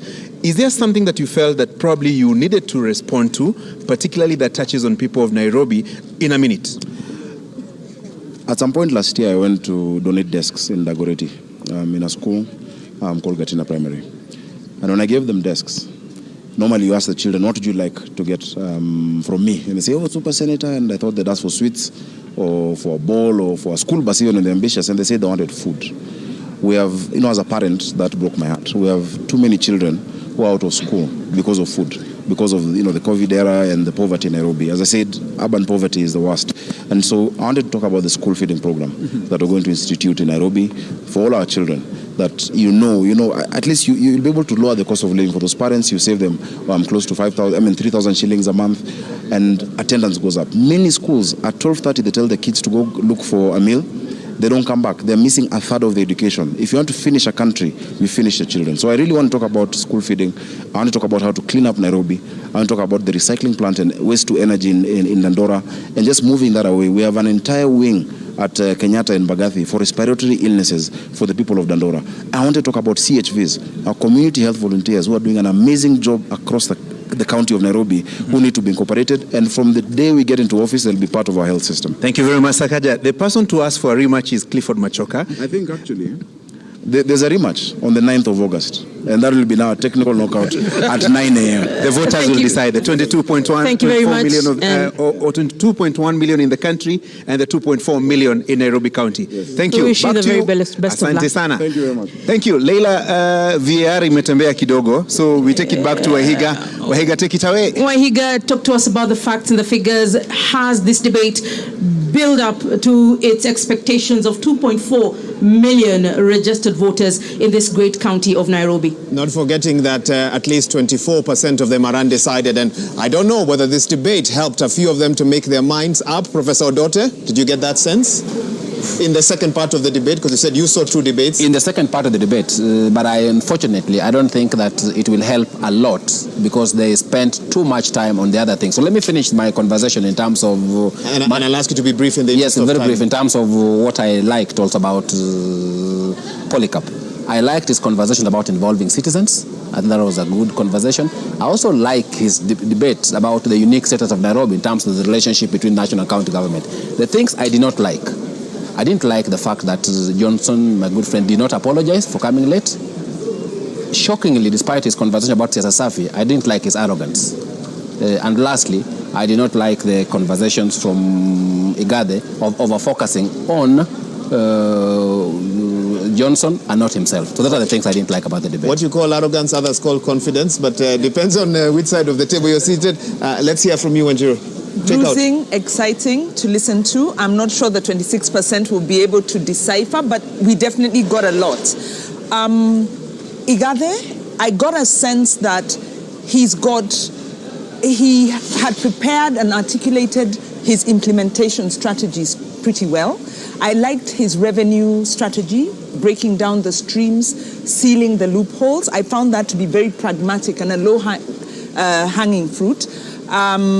Whether he links it into the cloud, I got a sense that he imagines digitizing is going to cure the governance culture gap. That's not necessarily accurate. I liked the eggs, the neighborhoods, of course. Yeah, I liked the decentralization. Of course, his take on NMS, for me, is, in fact, the word I would use, it's odious, because... This is Igade. Yes. Igade's take on NMS is totally misplaced. And I think Sakaja brought that out very well, because the situation on the ground is that NMS has really, it hasn't been accountable. Contrary to what Igade is espousing in public participation, it hasn't had public participation. It hasn't had accountability. There's been a lot of coercion of citizens. On Sakaja's side, I think he got the NMS very accurately. I think I also like the argument around the 5 boroughs. I like the idea. I didn't hear much about how it would be implemented vis-a-vis the services and the particular sectors, because you need a policy framework for that. So I found his policy grounding to be weak. I thought he had ideas, but I didn't get a sense of policy. I got a real sense of what's happening on the ground. With Igade, I got a sense of the policy, of the implementation, but no sense on the ground. So I found they have different strengths. With Sakaja also, I didn't hear the governance coming out For you, that as a major problem. Come out strongly. Yeah. Okay. Philip Kisia, if things had gone your way, you may have been one of the individuals on that panel today. But life has a way sometimes of taking a different tangent. So how do you then rate the two men that stood before Kenyans and Nairobians this evening? I mean, I would be unfair. But, I mean, rating is something that we cannot avoid. One, like my two colleagues have said, I think Sakaja performed quite well. He seems to be understanding the issues affecting Nairobi. But on the flip side, he doesn't seem to have a clear implementation strategy. How do you deliver what you're talking about? On the other side, Polycarp could have been a bit weak on policy and on strategy, developing strategy. But he seemed to be very clear on how it can be implemented. You sound like you want a candidate with both. Do you want to merge the two? Yeah, you must have both. Would that be the perfect governor for Nairobi? But what was disappointing is the fact, like what Prof has said, is the fact that somebody who is expecting to provide leadership to a county like Nairobi comes in late, he doesn't apologize. In fact, he appears to be quite arrogant. And I'm telling you this because Sakaja is my friend. I'll tell him even tomorrow if he's not listening to me. On the other side, like just as Prof said, as I've said, they spent almost 60% of their time on personality issues. And very little time was spent on the real issues. At the tail end, they started talking about water, they started talking about housing, they started talking about public transport, and so on and so forth. They were just mentioning. They did, mentioning something and telling us how you intend to go about implementation is quite different. So now, leadership. And I'm one of those people who don't believe that there is somebody called a leader. But I believe there's somebody, a human being, at a point in time who exercises leadership. Now, if you look at those two gentlemen, I leave it to Nairobi to decide. Who has these views? Who has integrity? No, they're not mine. You sound like you're about to make a very strong statement. Go ahead. Who is humble, humility? Because as somebody exercising leadership, you must show some humility.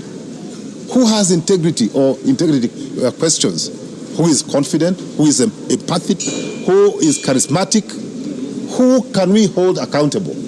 From the two, I can tell you, if there's a weakness I've seen in the two gentlemen, they know it all.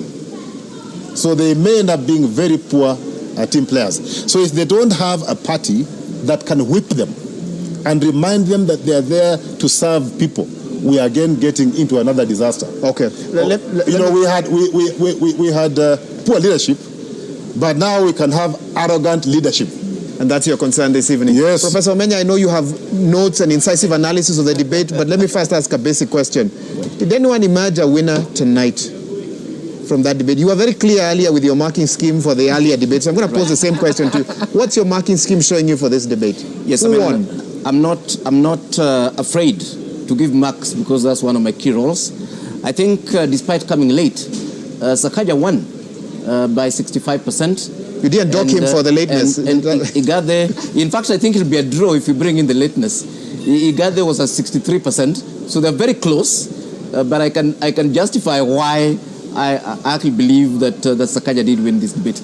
And I think when it comes to governance, I was a bit surprised that Igade did not speak to the law relating to governance of the city, which is basically Urban Areas and Cities Act. And Sakaja elaborated that very well, with the 5 boroughs and so on. And those can actually be aligned, with the wards and so on. I thought that was a very, very good idea. When it came to the issue of revenue, I think both of them had pretty interesting ideas that are workable. However, my big problem with both of them, so they scored poorly there, was that again, counties and citizens don't just exist to pay taxes. We want counties to be engines of economic growth. So none of them actually articulated how Nairobi can grow its economy. In fact, Sakaja was talking about borrowing on the other side and refinancing debt and stuff, and Igathe was talking about land rates and so on. And I was fearing for Nairobi that both of those fellows are going to milk you dry when they get into office. And then just moving quite quickly on to another issue that they engaged with, which is the final one. When it came to the idea of housing, I think I liked Sakaja's idea. Because, of course, Igathe knows that his Jubilee government has failed to deliver any houses. So trying to do the same thing is stupid. You should know that, and that's partly why, for me, he lost the debate totally. Sakaja says, look here, these people, poor people living in informal settlements, we can improve their lives without necessarily building houses. We can put infrastructure there. We can put in water. We can put in these basic services and so on. So in a way, we're close, but I think Sakaja had an edge. And I think Sakaja was speaking more to governance and politics, while Igathe was, like an elected NMS, if I can call it that. That's how the professor sees it. Karen, coming to you, earlier on you said Nairobi doesn't need a politician, doesn't need a businessman or a corporate titan, it needs a leader. Did you see a leader on that stage tonight? Yeah, both gentlemen showcased qualities of leadership. And let me just point out a few things that I liked and what I did not like in how everything went. Like a number of us have said, I expected that Sakaja would actually apologize for showing up late. But I'm glad he still showed up anyway. But just that apology would send a statement to people that, you know what, I actually respect your time. But that did not come out, so that wasn't good. However, his idea about what he has in terms of housing, in terms of water, resolving the issue about revenue generation policy implementation, I think that was good because it was quite practical. Igathe, on the other hand, I liked what he said, that he would like to continue with the work that has already happened or work that has already started, because then a lot of times when there's regime change, you then see new MPs, new governors coming up and starting fresh projects and leaving stalling projects, and that is problematic. Something else that I liked with what Igathe said was about performance contracting, making sure that you're getting paid and yes, you're actually performing, because then we can see that is already working very well in public service. The other bit, at the beginning, he actually sort of tried to be relatable to the Nairobians, to the residents of Nairobi, by saying, mimi ningependa kuhudumia watu wa Nairobi. Mimi, I am a product of healthcare, public schooling, and being relatable. I think he did a good job in terms of that.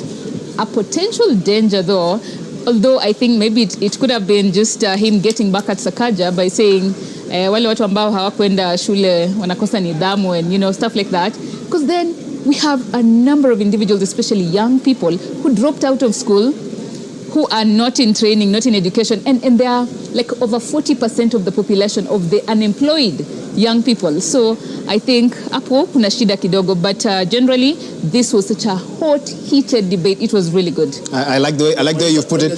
Go ahead. I think it's only unfortunate that we didn't have choices. We have either Sakaja or Igathe. What do you mean you didn't have choices? There are no choices. Four other candidates, duly cleared by the IBC, those guys with manifestos. The entire panel gave them 3 out of 10. Now, you see, if we had more choices, and this is why I regret why Timothy Wanyonyi was denied this opportunity. Because Timothy Wanyonyi has everything we are looking for. He's humble, he shows humility, he has experience in leadership, he is a good manager, he's a good team player. He has everything that you are looking for. It is extremely unfortunate that the powers that be never gave him an opportunity to serve. And I know I'm saying this at the cost of a very high cost. I thought you aligned with the No, I'm saying this at a very high cost. But I better say it than keep quiet. That we should have had many choices. Then Nairobians would have said, okay, maybe this one is arrogant, or maybe this one doesn't, but this one has a certificate, this one has a certificate, and this one's a big private sector. You need somebody with all those skills put together.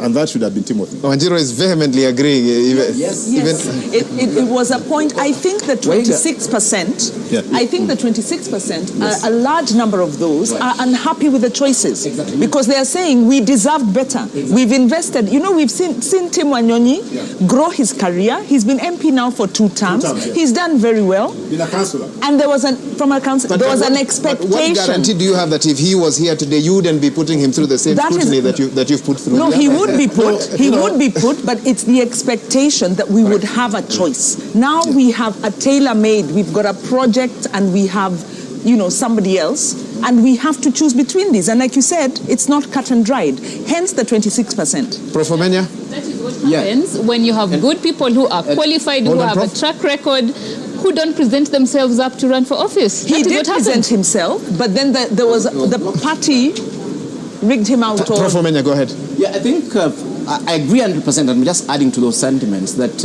again, overall, tonight we've been disappointed because Nairobi is the biggest economy outside of Kenya. And the governor of Nairobi, we expect to be a person capable of running this country.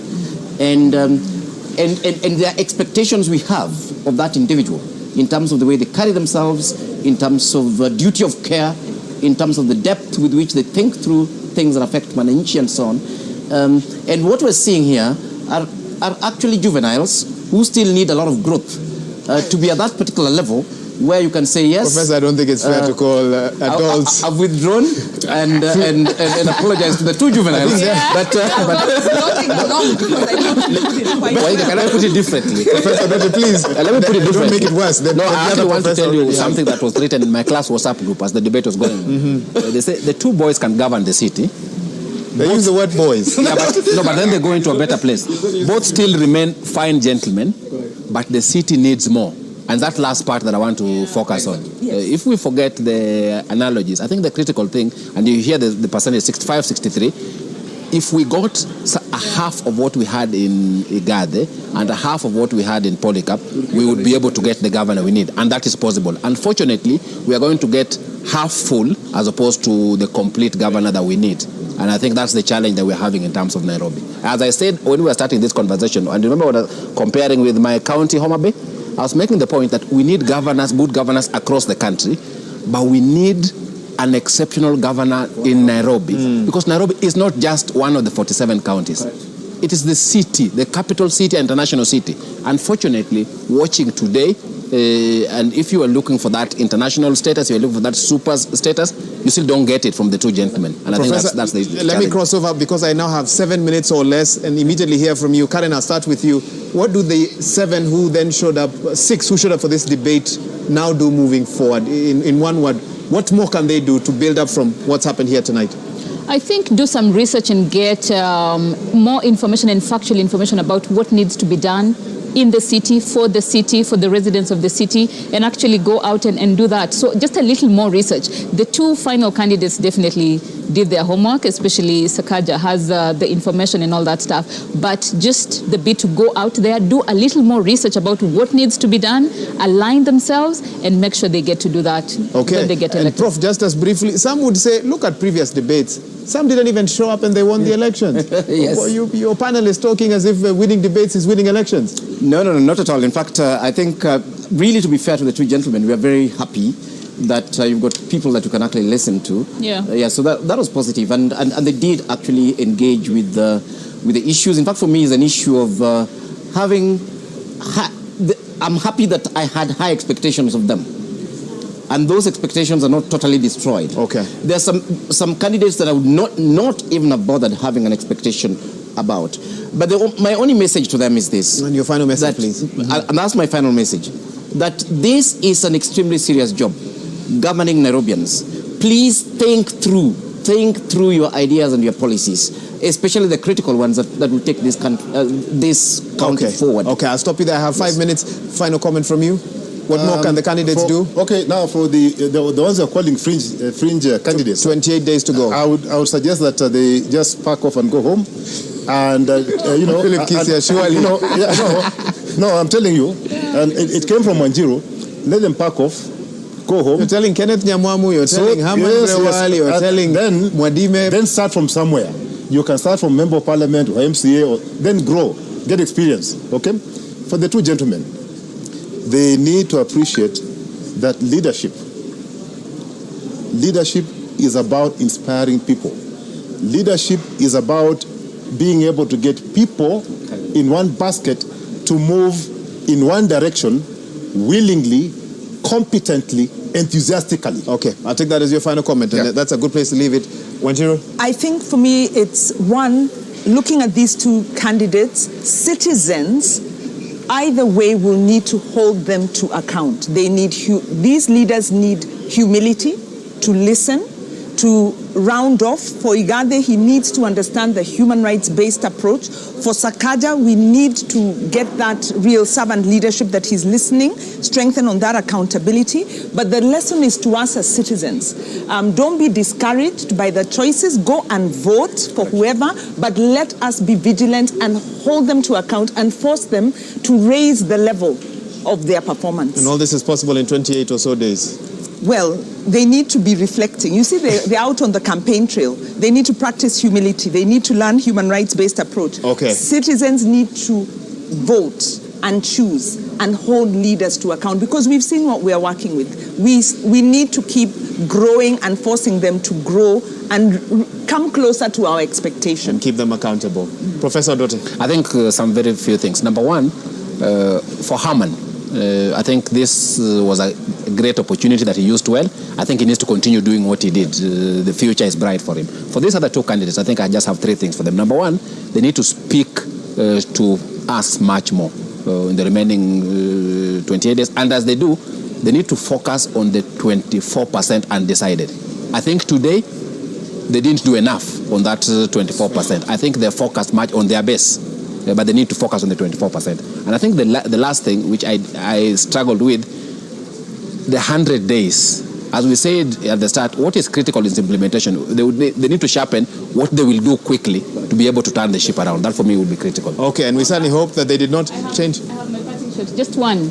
Let Nairobi residents be involved, get to know your candidates, understand what the issues are, and go and vote. It is important, and your vote does count. Your vote does count, and that's a good place to leave it. We are going to have to wrap it here. Let me thank my panelists. This has been phenomenal. I'm glad to have had each of you here. Karen Wakoli, who's the founder and executive director, Emerging Leaders Foundation.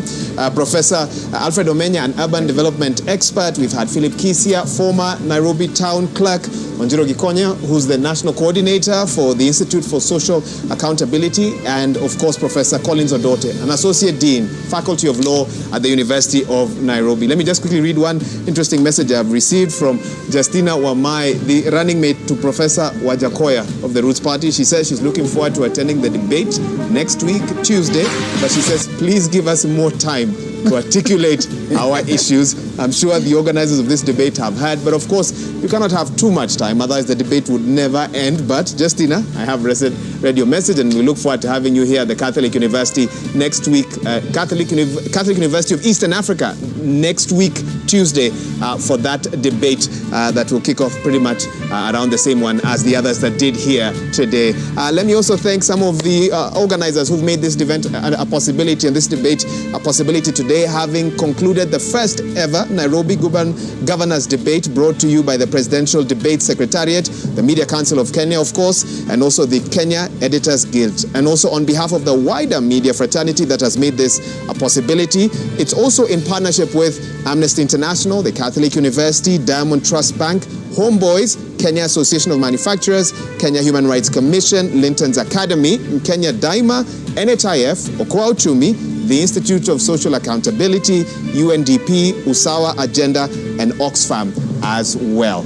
We look forward to having you tune in across all TV and radio stations on the 19th of this month, next week, Tuesday, for the next debate, where the deputy president candidates from each who have been cleared by the IEBC have been invited to attend those debates. And the other week, which is the Tuesday, should be the 26th for the presidential debates as well.